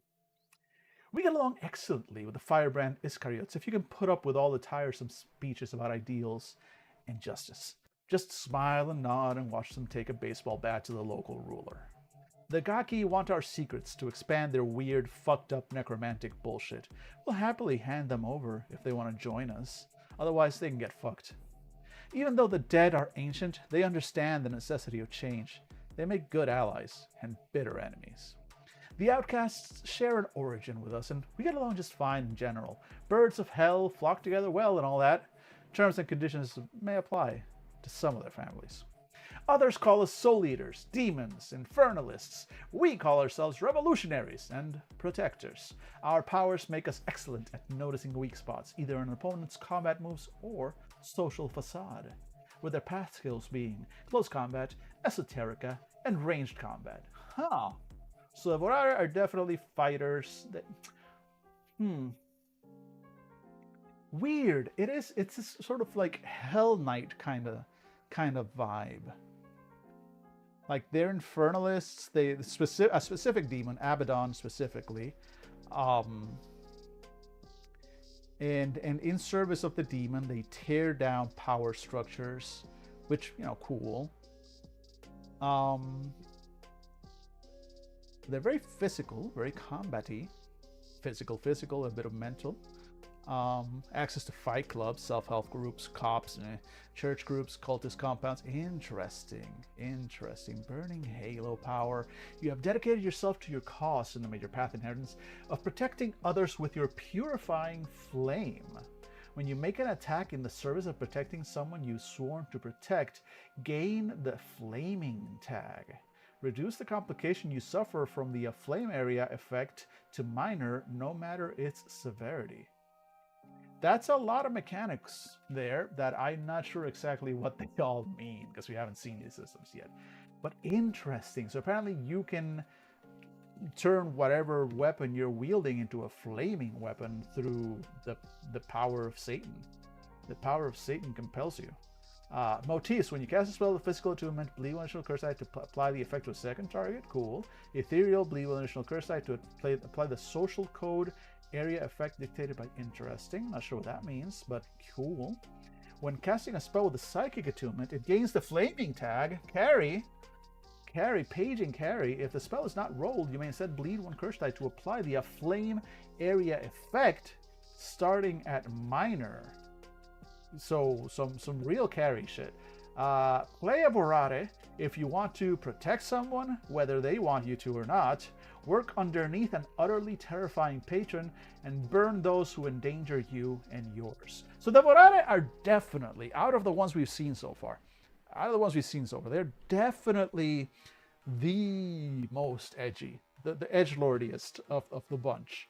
But at the same time, there's some fun stuff here. I'm real curious about their soul-eating powers, how that works. I'm real curious about the mechanics there. They look like kind of combat monkeys, which, sometimes that's all you want. I would love to see expanded info on the Vorare. I want to know more about their power structures and how they get orders from Abaddon. Do they receive direct orders from Abaddon, or like what's the hierarchy here? I'm real curious. I'd love to know that. I could play an interesting character with these guys, Phoenix. Yes, exactly. This is fun. I think even though these are the edgelordiest of the bunch, there's a fun to them that, sure. Thumbs up. I want to see more. I need these systems. There's so much more that this game has to give us, and I'm excited for it. Tips Fedora, I'm here to protect you, milady. She's katana. Flaming katana, no less. Flaming katana.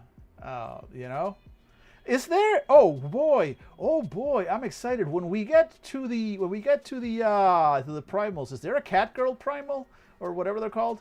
Oh! I'm excited for the Catgirl primals. That's all right. I'm putting that out there. I'm putting that out there. We're gonna play. We're gonna play a Borare and a Catgirl primal in one of these games someday. Let's see, predation practice. Okay, so we're getting a little bit of the magic for the hungry. So I may have been wrong. I may have been wrong because I kind of said, oh, there's a general system, but it sounds like everything's available to everybody. But there's like specific. I wonder if these are paths, like these, like this Vital Force, Iron Edict, Smoke and Shadow.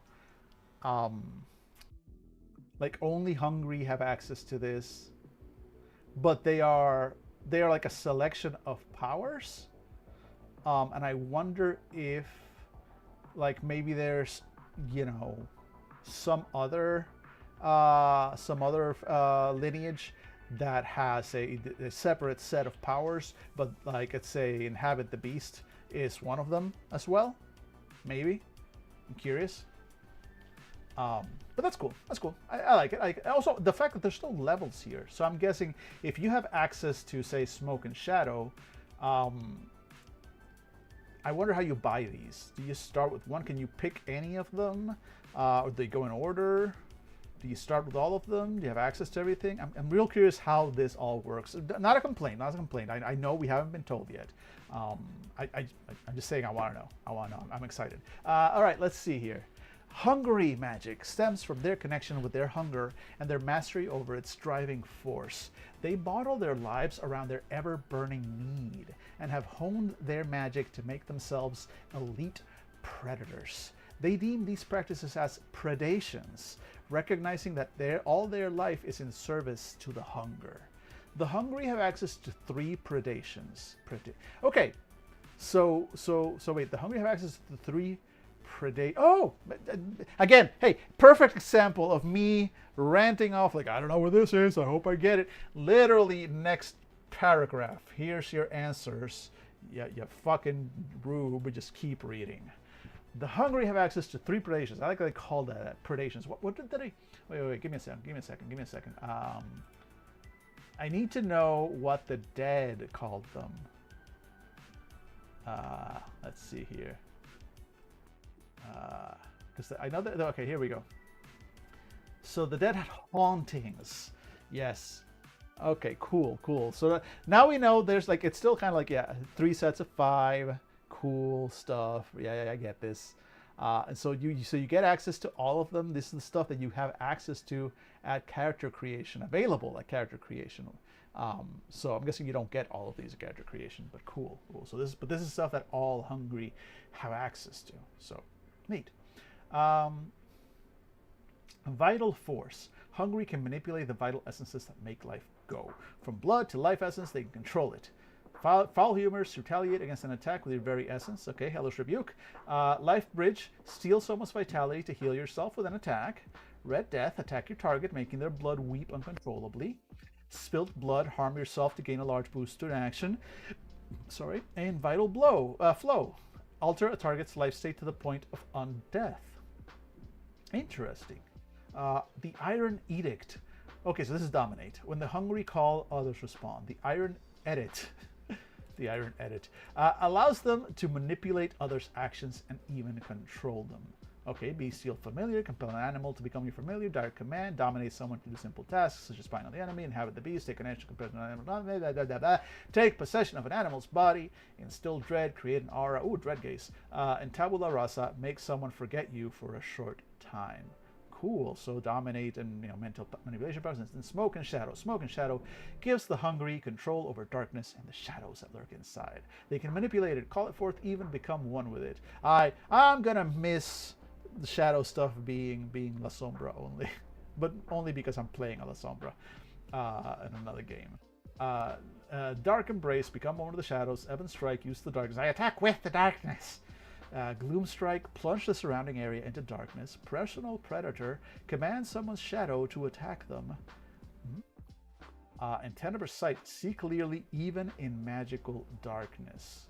Cool. Hey, Hey, look at that! We made it through the entire document in Curseborne.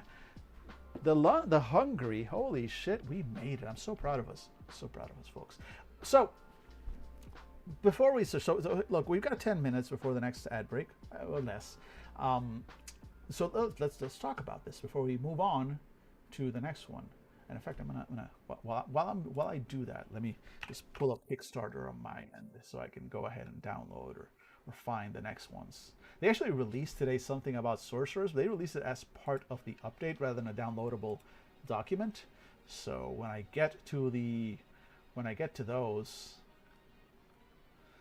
let's see, updates. Here we go. But I like, okay, Curseborne blogs, primals, backers only, Curseborne, manuscript, okay, 2D, let's see, 2C is Outcast. Okay, that's the next one that we're gonna see, 2C for Outcast. So let me just go ahead and download that and get that ready. Where'd you go? 2C Outcasts. Yeah, download that. Cool. Oh, save it. Yeah, right there. And let's go ahead and just kind of have that ready here to go. Computer, Curseborne. There we go. Look at that. Wait, yeah, Outcast. Oh, cool. I'm excited about the Outcast. Okay, so primals are after this. Okay, cool. I'm excited. I'm a big fan of demons and all that stuff. So I want to know. All right, hey, Potato, you got to roll in a few, so you'll all get a break from me. Oh, no, dude, come on. No breaks. We appreciate you being here. But thanks so much for hanging out. And no worries. So you're gonna miss the first part of Outcast, but knowing me, I won't get too far. So don't worry. Tomorrow there will be more. We'll probably dive deeper into the Outcast properly tomorrow. We'll do a little dive today. But yeah, anyway, either way, have fun. Thanks as always for joining. Sincerely appreciate that. And let's see. So the Hungry. There is that. Oh, this is the dead. The Hungry. There we go. Vampires through and through. Everybody wants blood except the ones that it'll be probably out tomorrow. Oh, no, well. I'm not sure I can forgive that, buddy. I'm not sure I can forgive that. But you know what? Fine. We'll make it work. Just know that you are an irreplaceable part of this program, and we look forward to your return. So I'm gonna give the Hungry a solid B+ right now. I know I haven't graded anything else in this game like that, and I'm not going to grade anything else like that. This is just the rating that I'm giving it at this moment. A solid B+. I like almost everything I see, and my main complaint is simply that I want more details on some of it. But other than that, honestly, I don't have that much more to say about what's happening here with the Hungry, other than just like once we get more explanations. The main thing that the Hungry seem to be missing, which seems to be a slight bit of oversight, considering that the defining characteristic of the Hungry is their hunger. It's in the name. And then on top of that, you make a point of distinguishing the various families of Hungry mostly by what they eat. Also, again, by personality and their goals and origins. Yes. But in terms of, I'm looking at all these families, it's the diet. It's the diet that really kind of just seems to primarily set them apart. Are you a soul eater? Are you a ghost eater? Are you an emotion eater? Are you a heart eater? Are you a blood bather? Or are you a first? Okay, so there's two. The vorare, it's just flesh eaters. They don't really make that clear. The flesh of the of betrayers or of the guilty, but also of like good people that could be martyrs. I like the idea kind of behind the Iscariots, and again, I really think it's real cute what they're doing here, but the feeding, right? And then the Vorare, they're demonists, demonologists, the demon worshippers, soul eaters. They eat souls. Okay, so we have that. But again, we need mechanics for it. So there's a lot here that I feel needs to be expanded upon before I am super happy playing a Hungry. But overall, there's several Hungry that I want to play, and if that's not a good mark on the game itself, if that's not a good mark, if that's not a way of saying like thumbs up, I don't know what else is, right? That is the defining thing of a tabletop RPG, that you look at it and you go, ooh, I want to play that. What more can you possibly want, right? So on that basic level, fuck yeah, we're in. Yes, I want to play that. But also because I want to play that, I need more details. So looking forward to getting those details soon. Let's see. I feel like the hunger aspects are too mechanical to really delve into just yet, considering the manuscript feels more like a vibes. True. No, very true. Very true. I kind of wish there was more, because the thing is, there are mentions of mechanics, like the what was it? We saw them later on, not the house battery ones, right? This, yes, but also, what was it? Talent for inviting, the bonds. This one had the purifying flame. Black Hearts had the value. Okay, you modify the bonds again, so that's 2 with bonds. I don't know. They do go into some minor mechanics on some of the feeding. It just feels like if you have it for one but you don't have it for others, it feels like something's missing. I get it. This is a vibes check document. You are right. You are correct. You are technically correct. The best kind of correct. But that's what's missing for me. It's those mechanics. I need to know before I can actually sit down and decide. I am the kind of person who, and this is not everybody. Some people are fine without, they'll pick something based on vibes alone. I need those mechanics. I need those mechanics a little for myself. So yeah, that's me. All right, on that note, before we actually properly dive into the Outcast, excited for that, to spend the last hour on that, you know the drill. It's ad time, and I will be right back.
Hey folks, look what I found. Look what I found while I was on break. Hey sweetheart, I know. Nope, biting. Oh, never mind. I found nothing. She's gone. She's gone forever. She was on my lap that whole like I sat down for a moment, and I don't even know where she was. I sat down. The second there was a lap, there was a cat on that lap. But then I had to rejoin. The things I do for you. things I do for you. Curses. All right. Let's. She did awake from her sunbeam, and just teleported onto my lap. She is a lovely creature. I love her so much. Let's go. Oh, we're in our last hour, and okay. Here's the thing, folks. I need you to bear with me just for a moment. There will be no ads. But I need to refill my drink. I had a cat on my lap, and priorities. So bear with me. I'm gonna leave the lo-fi kind of. I'm gonna bump it back up a little bit. There we go. I'm gonna leave that bumping for a second. You can just. I'm gonna leave the art for. I'm gonna leave the art. There we go. Check her out. There we go. Leave that on screen, and I'll be right back. I'm gonna get my drinky drink on. Let me go ahead and mute myself. Did I create a button for muting? I don't think I did. No, I didn't. I should have. I really should have created a button for muting myself, and I did not. That is on me. Anyway, bear with me. I'm gonna mute myself over here, and we'll be right back.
I have achieved water, and we return. So proud of us. Let's turn down the lo-fi.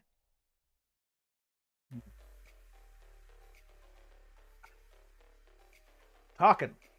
It's thirsty work. Let's look at the outcasts. So the outcasts are basically the demons of this world, it sounds like.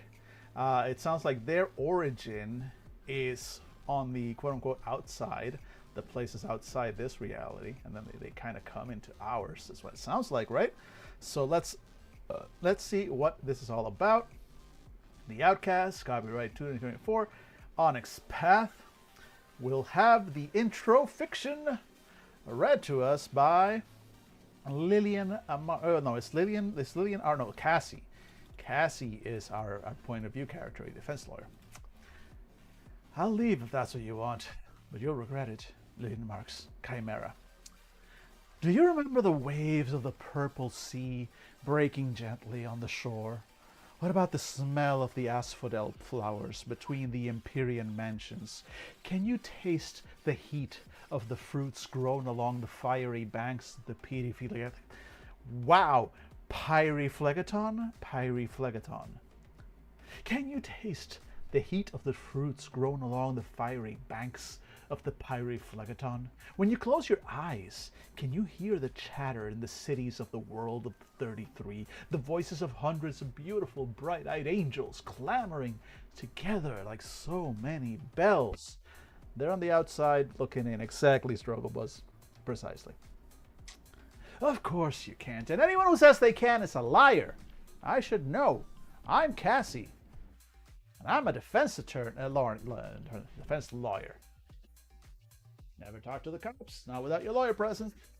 Yeah, get the demon lawyer jokes out of your system now. Every day I go into the office, I deal with a parade of liars, and it takes one to know one. Because you and I, we both lie to ourselves. Outcasts pull their delusions from the wealth of mythologies available to us, but at best, we're trying to define a world based not on hard research, but wishes and desires.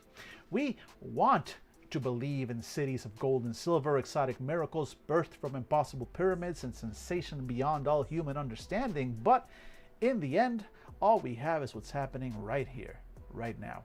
We can daydream about the rivers of the underworld all we like, but that's what they are, dreams. And it hurts because deep down, we know we came from somewhere else. Discovering ourselves and taming our intense power is an infinitely deep rabbit hole. You can't stop yourself from diving down, and it's easier to lie than to face the truth. So, we're good at lying to ourselves, but as a result, we're also good at lying to everyone else. We put on a pretty face and a charming smile, using kind words or rousing rhetoric to convince everyone else that we're good people, someone you can rely on, or at least someone you can lend a buck to. But those other people, our friends, our marks, whatever you want to call them, they aren't the ones that see us at our lowest points. They don't stare in the mirror and see the horns, the wings, the glowing skin, or the ghostly eyes floating around our heads. In the smallest hours, the ones where we can't lie to ourselves, pretending to have so-called human relationships, seems like a waste of time, because we clearly aren't from around here. Okay, before I keep going, I'm gonna admit, I never really got into Old World of Darkness Demon. Talk about edgelords. That one in specific really... And again, it may have been a werewolf situation where I just had an exposure to bad players. But it really felt like it encouraged a certain type, if you know what I mean. And so I never really got into original Demon. I did get into New Demon and God Machine Demon very much. I love the God Machine. Just love it. God Machine Chronicles and all that. That's my jam. And the thing with like one of my favorite things, honestly, about Demon the Fallen is that these biomechanical monstrosities are incredible liars. They make a point of that you lie to the world, you lie to yourself. And part of your powers is that you're very good at lying, to the point where not even the God Machine's angels can actually tell if you're lying or not. It's kind of your thing. And there's aspects of that here which I dig. Of course, most of us start off thinking we're human. It's only later you find out that someone in your family was cast out from another place, another somewhere. We call this somewhere the outside, adding to the irony of our existence.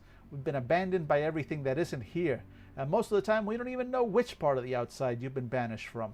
This world, with its smiling liars and relentless judging, is the prison to which our entire kind is sentenced, and we didn't even get a fair trial.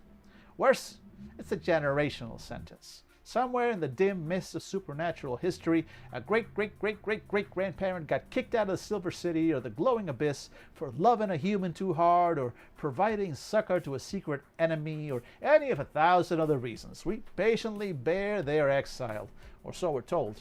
We walked with archons once, and that's something to be proud of. So, lift your chin, open your eyes, look towards the sky. Imagine what it's like to fly among the stars. As you do, know in your heart, there's someone or something out there that hates you just because you're you. And no one else will defend you against the crime of existing. But in the end, you are left with the power to build something new for you and those that still love you, no matter what. Where to start? Even the most chaotic of outcasts need to occasionally approach things in logical and consistent fashion. This chapter begins with Cassie explaining how the outcasts work, then presents everything you need for playing one of the outcasts if you're looking for something specific. So lineage path mechanics, your damnations, your torments, okay, so here's the paths. Battleground angels, chimerae, nephilim, keepers of the broken vine, munificence, league of the hidden crossroads, and then our practices. So they're demons, they're angels, they're mythological beings. So we're thinking myths, we're thinking legends, we're thinking other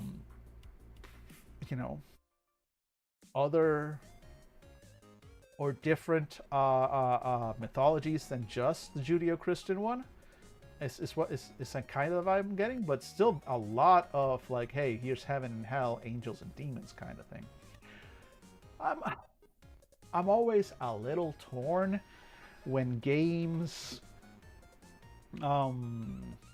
sort of codify or make quote unquote real um, Christian mythology. I like Christian mythology. I'm a lapsed Christian myself, very lapsed. I grew up Catholic. I know a lot about this shit. But it is a mythology, like anyone else, like any other. And I'm always a little torn when a game sort of canonizes that heaven and hell are real, and that angels or demons, as we understand them from a Christian point of view, are the thing. I'm not saying that's what they're doing here, but it is. I don't know. We'll see. Let's see how they go. I may be prejudging. And you can use the word demon. I mean, look at Demon the Fallen, right? That to me was an excellent example of taking some of the themes of demons and falling and this this heaven and fight against God and all this stuff in a really interesting, different direction without having to lean too heavily on Christian morality, especially Christian morality. That's the part that having to lean on that bothers me. I don't think we're going to see that here, but we'll see. We'll see. Exactly. It's interesting to see where people go with it. Struggles. Exactly. All right. Let's go here. The inheritance tax. Also, another quick difference with, for example, Demon the Fallen, which is the one I know better. But even the original Demon the Descent, Demon the Fallen was the old one. Demon the Descent was the newer one, right? With both, honestly, you were playing a full demon, right? You were playing an actual. Sorry, just got an email. You were playing an actual demon, trapped in flesh, lessened, whatever, exiled, hiding your true form, blah, blah, blah, blah, blah. But you are a demon, and you have these memories, and you probably have existed for millennia, and you actually have these memories of hell or heaven or whatever, right? Here, it's very much not that.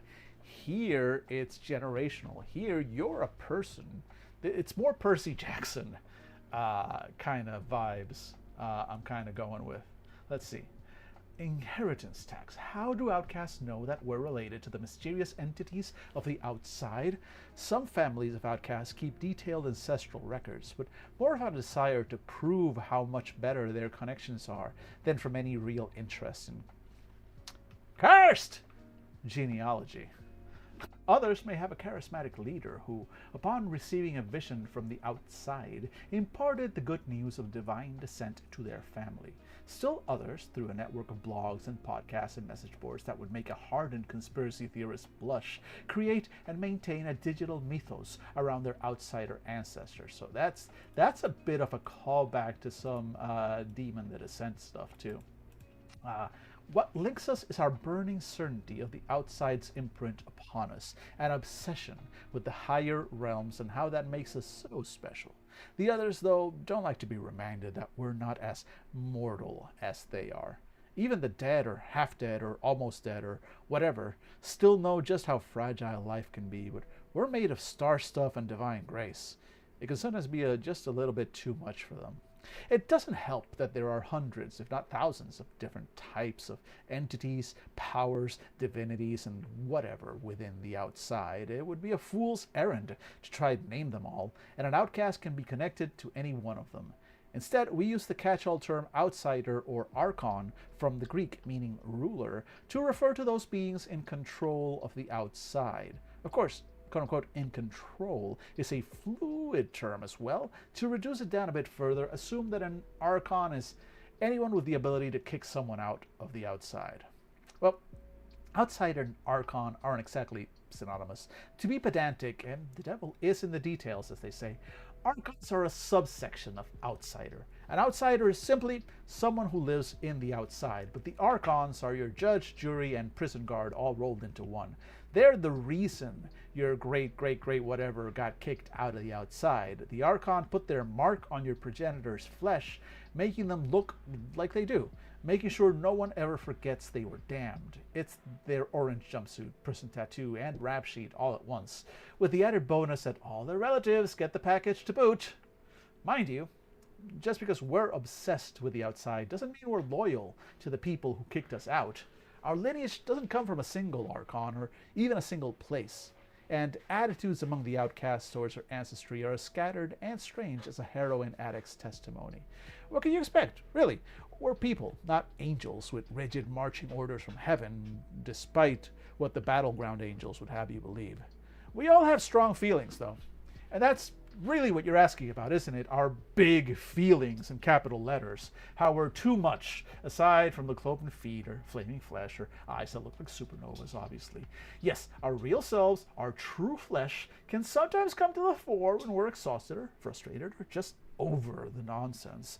But the people around you don't see it most of the time. Heck, most don't ever see it, but it's still there. Imagine the first time you were told to stop yammering or ordered to behave or sneered at for overreacting. Do you remember how that felt? How the light inside of you cringed and guttered as the bottom fell out of your stomach? You probably blushed and tried to make yourself as small as possible, didn't you? You didn't want to be looked at. Imagine that feeling every day.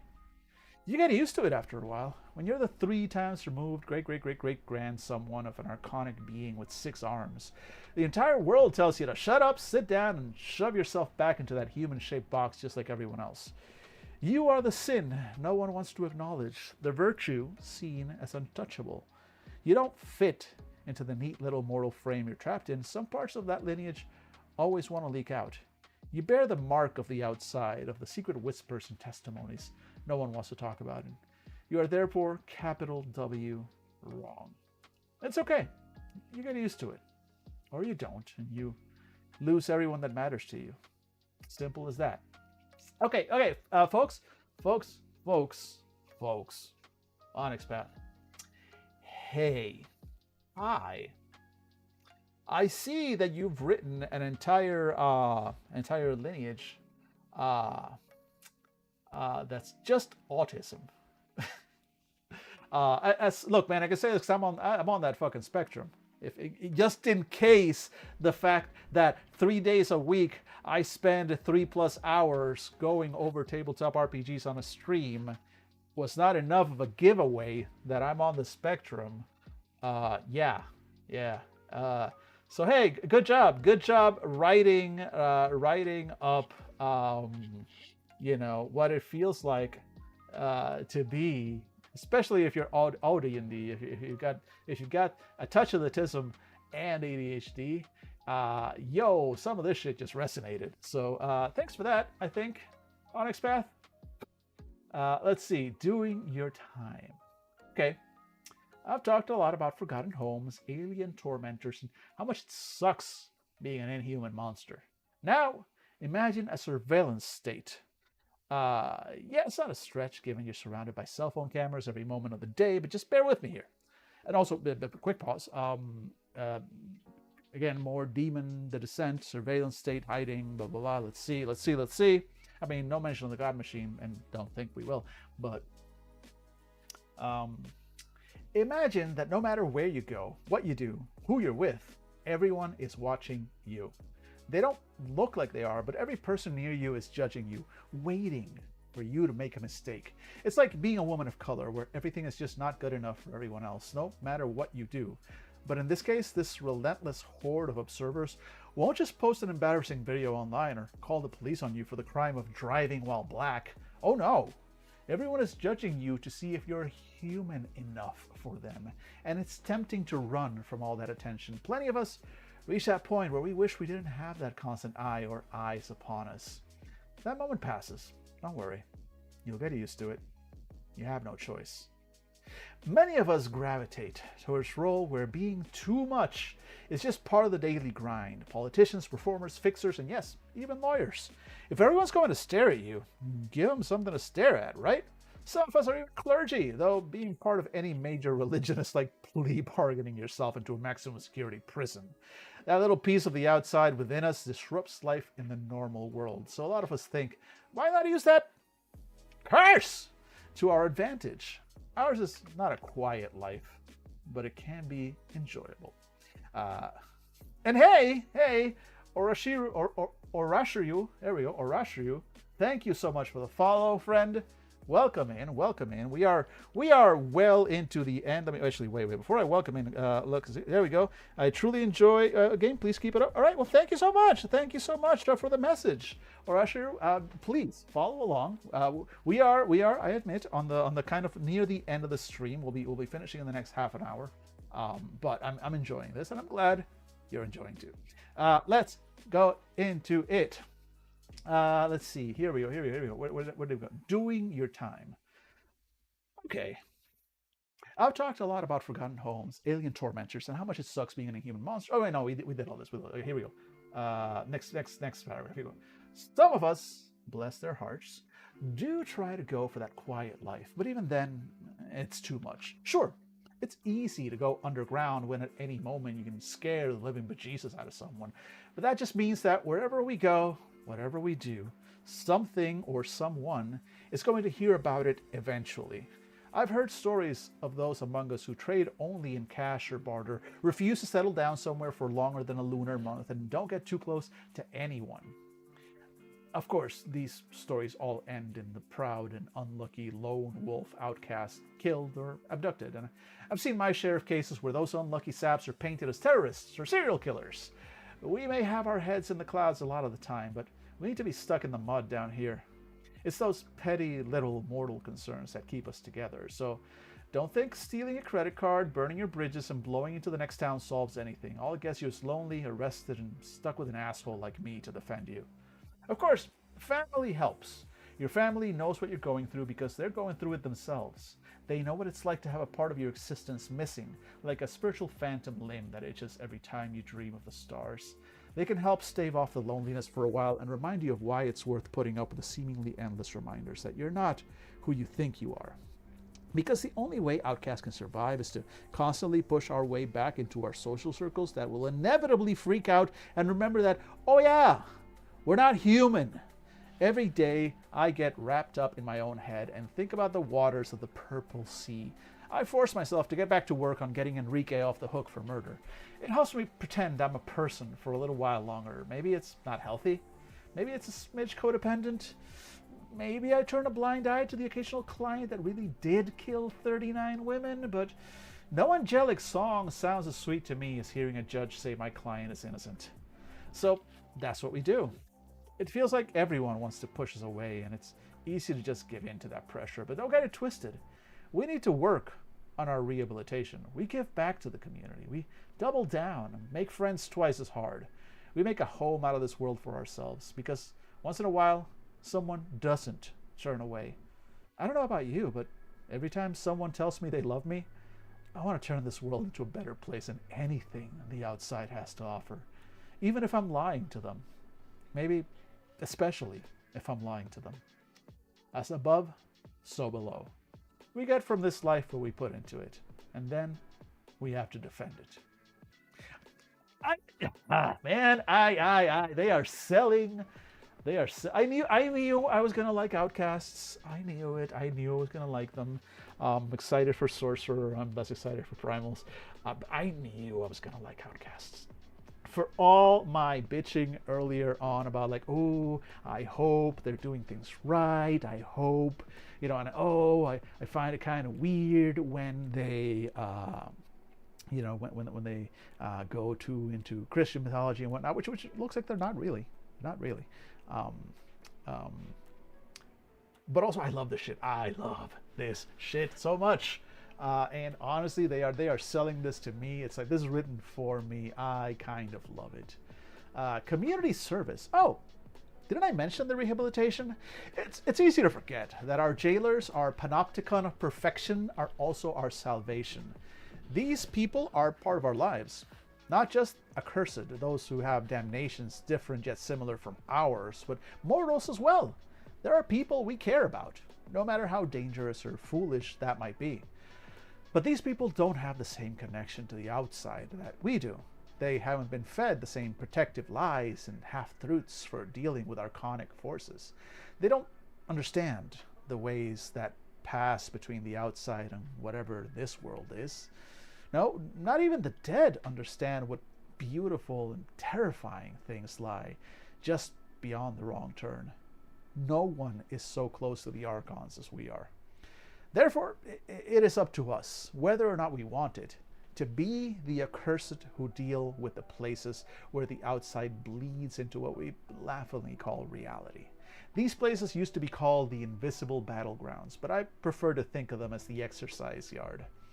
See the look on your face? I just spent the past whatever telling you we're prisoners on this world, and now here I am talking about battlegrounds. Okay, let me back up a second. I mentioned before that the jail we're in is a massive panopticon.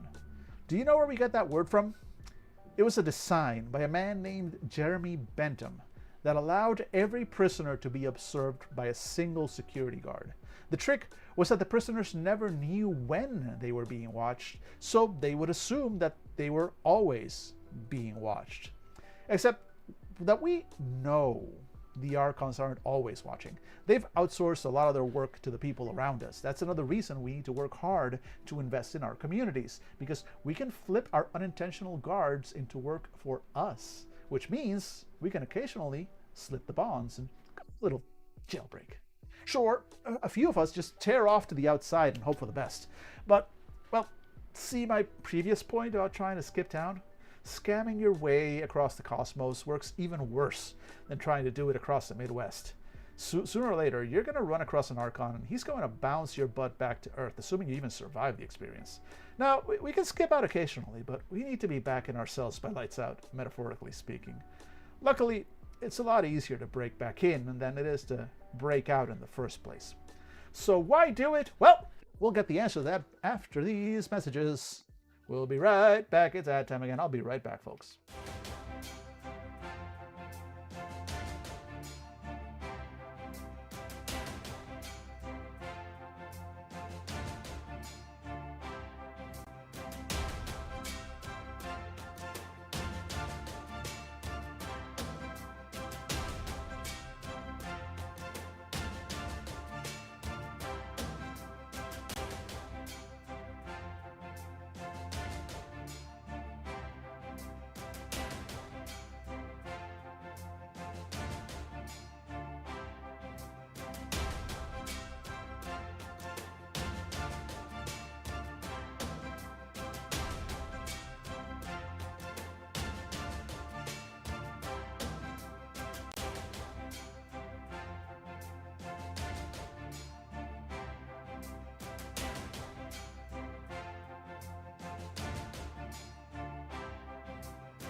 So why do it? Asks the document, and well, let's see what the answer is. That's where the battlegrounds come in, because when the outside bleeds into our world, weird stuff happens, dangerously weird stuff, and those people we're invested in get wrapped up in the weird and dangerous. Some of us try to get them home safe. Sometimes I just want to make sure my pet people don't get too banged up in case I need them later. Whatever your preference, we consider it our job. I mean, of course it's not our job unless you're part of the Angels. I have enough of a problem staying on top of my casework without also trying to police the secret places of the world. But there are few outcasts who won't come to the aid of any poor soul stranded in a battleground that they weren't prepared to encounter. Why? Well, we may not be as powerful as the Archons, but we know all about them. We've fought against the agents of cruel or careless Archons in the exercise yard. Sometimes we've even won. But that fight is complicated. It's never against the same beings twice, and sometimes it's between two families who wound up on opposite sides of an Archon, and it's hard to see your friends or loved ones or favorite assets or whatever wrapped up in all that. It's not a war, though, as tempting as it is to think of it like one. We're not all soldiers, because an army that is all soldiers is no army at all. We're not fighting the devil or God or gods. If we have one enemy at all, it's power. More specifically, it's the powers of the system of the outside, those who think they can just toy with humans and any other accursed and get away with it. In the last year alone, I've run into gray-skinned techno-angels torturing a family for research. A violent thunderstorm created out of the dying screams of a cultist, and a cannibalistic bear being claiming to be the god of a small Appalachian town. They leak through these beings, or perhaps they were created in the battleground. I know the thundercloud never saw the outside, but it had Archon-imbued energies all the same. I know. Hashtag not all Archons, but those that we deal with seek to remake the world, or at least some small part of it, the tattered and lonely parts, in their own image. They cannot conceive of anything else. That's our strength. We, the outcasts, are creative. We have the mysticism of the outside mixed with the tenacity and desperation of our human genes. The Archons are terrible and powerful and beautiful, but they are always what they are. They cannot be anything else. Once you realize that an Archon throws lightning, you know to wear rubber boots around them. You can set up lightning rods and take shelter. See, all those things I talked about in the beginning, they might be lies. You might never taste those fiery fruits or see the purple sea. There might not even be a Pyriphlegeton river or an underworld or a sea through which all consciousness flows. What does that matter? You know there might be. Now, you can prepare for it. If you walk into a room that smells of chilies and fire where you were expecting mildew, you know to be on your guard. Perhaps you'll learn how to make the signs that call to us if you find yourself in trouble. That advice was pro bono. Consider it part of my community service. Work the system, inside and out. Outcasts are the lineage of treacherous divinity and spiritual betrayal, those who saw the world and decided it was good. We chose free will above power, and for that, we were cursed! We want to be glorious heroes, wicked schemers, or just someone who can make a difference. Our blood runs hot with passion, and our impulse control can politely be described as a struggle. Call out to the audience here. I'm gonna just go ahead and choose to describe that one as that one was for me. That was for this stream. That was for Struggle Bus. Good to know Onyx Path is thinking of us. Some claim that we are flashier, more beautiful, more authentic in word and deed because of our archonic ancestry, but this is not entirely true. Humans are just as capable of being intense and capricious as Archons. The nature of our magic, and I'll get to that in a minute, simply magnifies what is already there.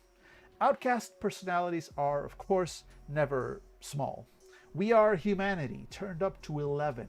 Everyday people seen through a holographic filter that also happens to be on fire. Charisma, cleverness, and a certain sense of drama are the blessings of the outcasts. Even the quiet ones are simply saving their words for the proper moment. Big personalities come with big flaws. Pride, infamy, and paranoia are common among us. Every outcast is convinced she's always in the right to some degree, which leads to complicated relationships and deep resentments among themselves, as well as with other accursed. Whether we are the children of angels, the cursed spawn of demons, or the progeny of any other Archon, we know what we are owed, and we will fight to get it, or avoid it. In a group of accursed, the outcast is the first to make a scene and the last to back down from any conflict. Despite our human heritage, the power we wield is otherworldly. Some would call us superhuman, others might call us dangerous. Both are equally correct. The magic passed on to the exiles from the outside can be summed up as glory. All outcasts can automatically see each other's true forms. Superlatively beautiful humans, snake people, silhouettes made of light or other stranger things. Pause. Changeling reference spotted. Up until very recently, the only World of Darkness supernaturals that had that vibe were changelings. Vampires just look like themselves, Werewolves just look like themselves and they can change shape. Wizards are just people. Ghosts are ghosts and just they look like ghosts. Changelings were the only ones that looked human to other people and even other supernaturals. But to each other, they look special and magical and cool. And that happens in both versions of Changeling. Changeling the Dreaming and Changeling the Lost. There are mechanics in there where you could hide your Famian and whatnot, but default was exactly this. Interesting. Because I don't think even demons, like I know definitely, and that was part of the big thing of Demon the Fallen, or Demon the Descent, sorry, where, you know, a demon hiding in mortal flesh, not even other demons can tell. That's the kind of the whole point, they're hiding. So interesting. Again, not a complaint or anything, on the contrary, it's like, good, cool point. So I you know, the reason I like about this is for the people who like to play tieflings, isn't it? This is for us tiefling players. I'm one of them. I admit it. This is for tiefling players. This is for changeling players. This is for those of us who like to play characters that look funky, that look big, that look interesting, that have horns and wings and are funky, inhuman looking. But you can still work at Starbucks. Okay. I see. I like that. I like that approach. Because again, if you're gonna make me look like this, if you're gonna give me horns and make me look all cool, but I have to hide that, which, you know, I get if you walk down the street like that. Make it so at least while I'm around my friends, when my friends look at me, they see how cool I am. Let's see. On the battleground, outcasts can command the powers of the outside. Not to the degree an Archon might, of course, but with a wider focus. An Archon might specialize in lightning, but an outcast from that Archon's lineage might be able to throw around thunderbolts while also using the ice magic she learned from another exile. Some outcasts carry items imbued with archonic essence. Others specialize in enhancing their true form to make it deadlier or more effective. Still others channel their subconscious or conscious desire to escape into spectacular forms of speed, movement, and grace. A few of us are even capable of manifesting whatever we need to help us in our goals. But no matter what, outcast magic is flashy and dramatic. The word subtle has never been anywhere near it. And that is a big difference from both Demon and Changeling. I mean, both games had flashy spells and magic and effects if you wanted them. Like, right, they were there as an option. But by default, you were meant to be hidden. Changelings wanted to remain hidden from the world. Demons were hiding from the God Machine, and I guess technically we're hiding too, but here it looks like the way they're setting it up, if you're using your powers, you cannot hide. That seems to be, like, I have not seen any kind of mention so far other than just sort of a general people tend to rationalize away what they don't understand kind of vibe. But I haven't seen any mention of a, hi kitty, hi, can I pick you up? Will you let me pick you up? Maybe, let's see. She'll let me pick her up. Yes. I haven't seen any mention of a supernatural element that is, ooh, you see yourself up there? Hi. Any mention of a supernatural system to keep all these supernatural beings, all these accursed, actually hidden? I think there is. I mean, again, they make a point of this whole world being cursed, so I think the world itself kind of adapts and whatever. But there's no, like, straight up, like, you will, you know, your memories will be erased. There are no mists. There is no delirium or anything like that. So I think that this is cool. That this means your powers are not subtle. You use your powers. You cast Fireball in Times Square, and you just cast Fireball in Times Square, and everybody saw you do it. Which brings us back to you. We've talked a lot about what it's like to not quite fit in the world and to feel like everyone knows it every hour of the day. Our form, our magic, our very existence is loud. People focus on your every action, your every word, your every step, which means you have a voice. What are you going to change with it? And how much will you get out of it?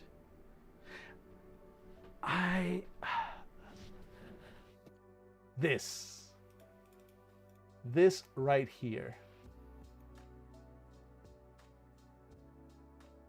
I don't have the words for it right now, but this makes me so happy. This right here makes me so happy. Because I'm so used to, I mean, part of this is that you have to kind of find a way to bring yourself down. Again, look, man, Outcast is Autism Simulator 2024. I get it. But when you're yourself, when you let it out, when you let the magic out, it's loud. You don't get to be subtle. You're incredible, you're amazing, you're otherworldly. You're covered in glory. I really like this approach. That's really cool. That's really cool. I like it. Let's see more. How are we doing? We are down to just over 15 minutes before the end of this. I think we can look at these initial systems and then probably end right around the lineage pass, which we can do tomorrow. So let's see how far we can get. Got some systems. I'm proud of us. Outcast systems. The outcasts are people with ties to another realm. Someone in their family history was banished from the outside for a largely forgotten crime, and now their descendants are serving out the sentence. Nobody in the outside wants them, and mortals occasionally see past the mask and realize the outcast is wrong. This section contains all the rules you need to create an outcast character and the special mechanics that define how they function. Being an outcast.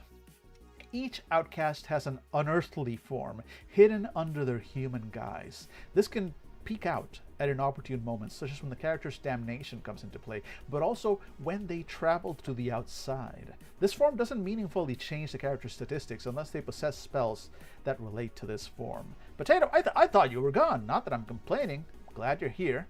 Let's catch up on chat. Even more, when you think about something that has been theorized about the old myths of children swapped by fae, changelings, this might have been an early sign of a child's neurodivergence. Yes. I've read about that.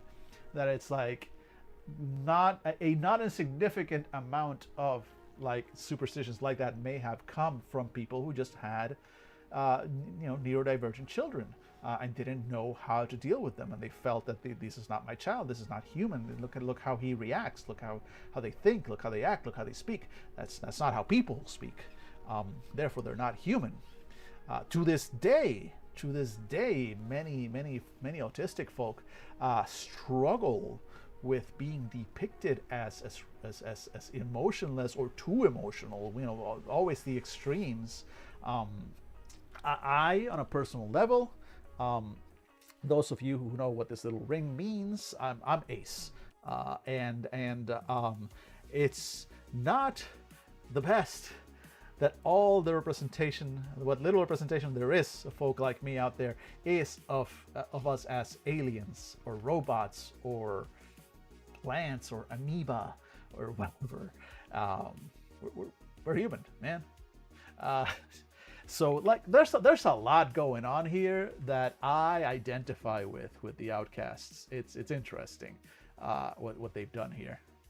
Let's see. The outcasts are people with ties to another realm. Blah blah blah blah blah blah blah blah. We did all that. Being an outcast, slipping off the mask by bleeding a curse die. Again, this is reminiscent of Changeling, where you could spend a glamour to reveal your true changeling nature to the world.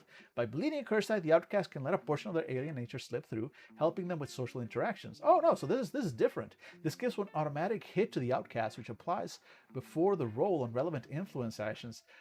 That's cool. That's the mechanic where, like in a TV show, you would see the outcast character who's questioning somebody, who's trying to get information or trying to intimidate somebody, and they just turn to the other person, they say the intimidating line, and then the special effects people have their eyes like light up or go like lizard slit or something along those lines, something that shows that they're inhuman, and it helps with the intimidation effect or stuff like that.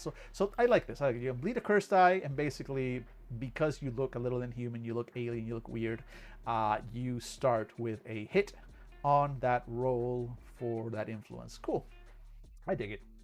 Entering the outside. An outcast can enter a battleground they know about as an action by bleeding one cursed eye. The method of entering is up to the player, but it must be visible and flashy. A flash of light, a glowing rent in the air, walk into a mirror, and so forth. Again, focus on flashy magic. Dig it. If the character wants to quietly enter the battleground, they can bleed two cursed eye instead. Return to this reality as a reflexive action that doesn't require bleeding any cursed eyes. Cool. Outcasts can only go to battlegrounds they know of, either from personal experience or via researching ways to get into them. The first time passing into a new battleground may require a specific ritual, incantation, or sacrifice, in addition to bleeding cursed dice, but subsequent entries only require the desire to go there and the requisite cursed dice. Others can intentionally accompany an outcast to a battleground, but only if the outcast performs a ritual, even if they've been there before, and bleeds an additional curse die for a group of up to 9 other people. Occasionally, people might accidentally be drawn into a battleground as story guides. Okay, cool. That's fun power.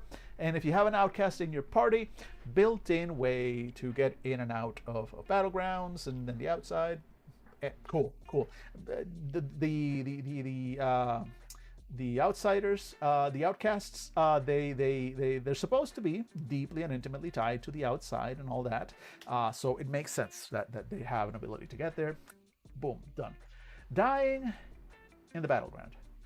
Outcasts are only mortal in this world, where they are imprisoned. If an outcast is killed in an outside or battleground, they instead gain the taken out status effect. However, this act of not quite death reinforces to the outcast that they are not human on a visceral, fundamental level, so they lose all positive and negative bonds as a consequence of this resurrection. If an outcast dies in the real world, they die just like any other character. That's interesting. That's cool. And almost a reversal of like what we'd see in something like Changeling, where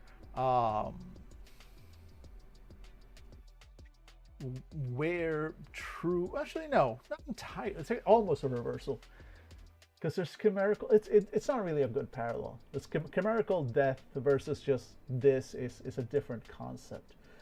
But I like this. Okay, so like in the real world, you're just a person, effectively. If you get shot, you die. But as an outcast, as somebody who belongs on the outside, who belongs in these battlegrounds, who has blood, the blood of the outside going through their veins, it gives you a built-in excuse and reason to do these things, because you can always come back from those. It's actually less dangerous in a weird sort of way for those, although there is definitely a price to be paid, like by losing all your bonds and whatnot. But that's cool. That's cool. I like that. Here's the thing. I feel like maybe there should be more. I guess we'll see once we see the powers. This is cool. I like this. I like the idea. They're very thematic. Drawing from game lines that I really appreciate and know and love. I dig that. Can we get to the lineage path? Yes, I think we can. You are an outsider. You're not from around here, both literally and metaphorically. You have a lingering connection to something else, and it feels like everyone around you is just on the cusp of figuring that out.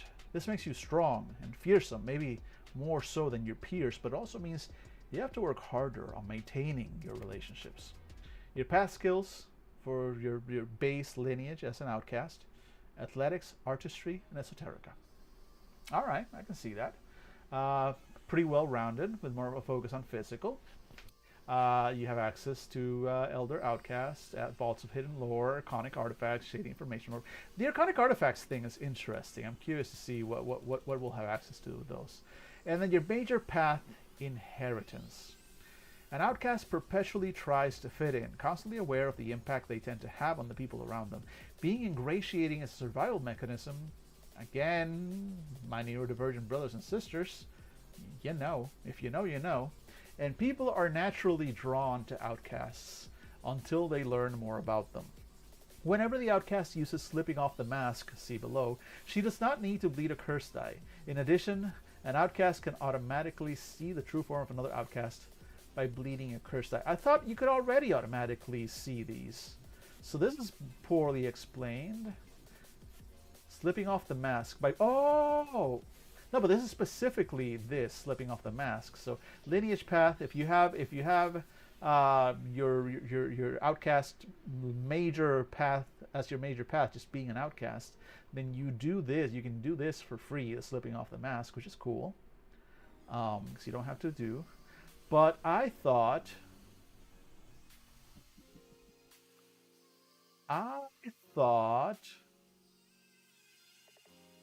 wait, didn't we just see the outside being an outcast and the child on the outside?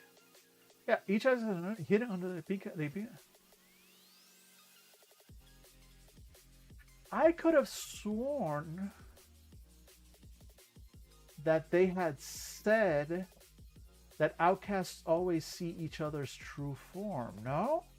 Did I make that shit up? Did I make that up? No. Blah blah blah, lynxes, outsiders, obsessed, yada yada, in your time, blah blah blah, this is all fluff fluff fluff, fluff fluff fluff, fluff fluff fluff, fluff fluff fluff, fluff fluff fluff, outcast systems. I thought, I could have sworn I read that. That outcasts always see each other's true form. Yeah, here we go. All outcasts, yeah. All outcasts can automatically see each other's true forms. It's right here. And then you're telling me, no, you have to bleed a curse die. That's okay. I'm hoping that's going to be fixed, because that's not right. Either you always see them, or you have to spend curse die to do that. I don't know which one is supposed to be. I vote for the former rather. On that note, I think we're gonna have to wrap up. We can tomorrow we can deal with our damnation, our torments, and actually look at the battleground angels, look at the Chimerae, look at the Nephilim, look at the keepers of the broken vine, the munificence, and what else do we got? In the League of the Hidden Crossroads. Ooh, Crossroads demons. Let's make a deal. I'm excited to see all of these tomorrow. But I think we're basically out of time. We got like 4 minutes before 5, and I want to wrap up by 5. So, folks, let's revisit what we did. Close the ghosts. We don't need the dead. We, and I'm so proud of us for this, finished the Hungry today. So proud. We looked at them. We like what we see. We got the bloods. We drink the bloods. We eat the hearts. We suck the souls. We nom nom nom on the ghosts. We slobber up all them emotions. We did good work today. We did good work today. We ate. In the parlance of the young people, we ate. Much like a hungry would. And then we spent that last hour diving deep into the depths of hell or the heights of heaven. Don't know which one yet. And we met the Curseborne. We got a really solid backing on what the Curseborne are, and I really like them. I mean, look, it's always new toy syndrome, right? So the latest one that you've looked at is always the one that you're most interested in. But man, Curseborne is written directly for me. Sorry, not Curseborne. Curseborne. No, sorry. Outcasts written directly for me. Even if they kind of immediately broke the system right here, but I assume this will get fixed. But I think honestly, this is fun. This is fun. I like this. I like what they're doing with the outcasts. I was a little nervous about them. I was a little nervous about what we were going to happen there, and I'm super happy about the sort of the shout outs and callbacks to Changeling there. Any other Changeling lovers in the house? Come on. I like that if this is as close as you're gonna get to playing a Changeling in this game, it sounds like, which I'm down with. I think should be cool. I'm excited to see what the various different houses are, or families rather. They seem to be very a big variety. I'm expecting at least one stereotypical demon and one stereotypical angel. And I'm real curious to see how the demon thing goes. Like, for example, with those vampires who work for Abaddon, like, that's an established demon. Like, what's the status on these things? How official are certain mythologies? Or it's just like, no, on the outside, all things are true, which seems to be the vibe, right? Anyway, I think we made some good progress. I think you're right, Struggles. I think we did great. I continue to be overall very positive on this game. We are almost everything that I've seen, almost every complaint that I've had, have all been stuff that can fairly easily be fixed by just including a small bit of extra rules in the book, or explaining a little bit more. I don't think exactly Phoenix. I like it overall. There's some missing pieces, which is understandable because this game is not finished, right? It is kickstarting as we speak. It is being written as we speak, and it's going to, hopefully, the finished version is going to cover these things that we are somewhat unsure of. So with that in mind, tomorrow is Thursday, so that means we'll be back. And just so we have it here. Here we go. There it is. There's our schedule. Tomorrow we'll be back. We'll continue with these guys, and then we'll see how far we get. If we finish them tomorrow, that'd be amazing. I don't think so, considering how long it's taken us for all the other ones. I would be severely surprised if we get through all of them tomorrow, but at least half. Let's see how much we get through. And then Friday, as you know, we'll be back to talking about my game. And I'm excited to show you all the Crafter. I've been hyping it up for a couple of weeks now. So hopefully y'all are interested in the Crafter and in what I can craft with it. Excited for that on Friday. I too am looking forward to the Nephilim, Phoenix. Maybe we'll get to them tomorrow. I think they were weren't they the second one? I don't know, but we'll see how quickly we get to. But otherwise, sounds like a plan. We'll get done what we get done and figure out from there. Cheers, all. Yes, exactly. Look, man, we take this as we go. But I'm having fun. Curseborne month is going strong. I will hopefully see you all tomorrow. Until then, have yourselves an absolutely amazing evening, morning, midday, middle of the night, whatever time it happens to be, wherever you are. I have been Dan, and I will be here tomorrow. Bye. Oh, nope. Why do I never have the scene ready to go? Here, bye.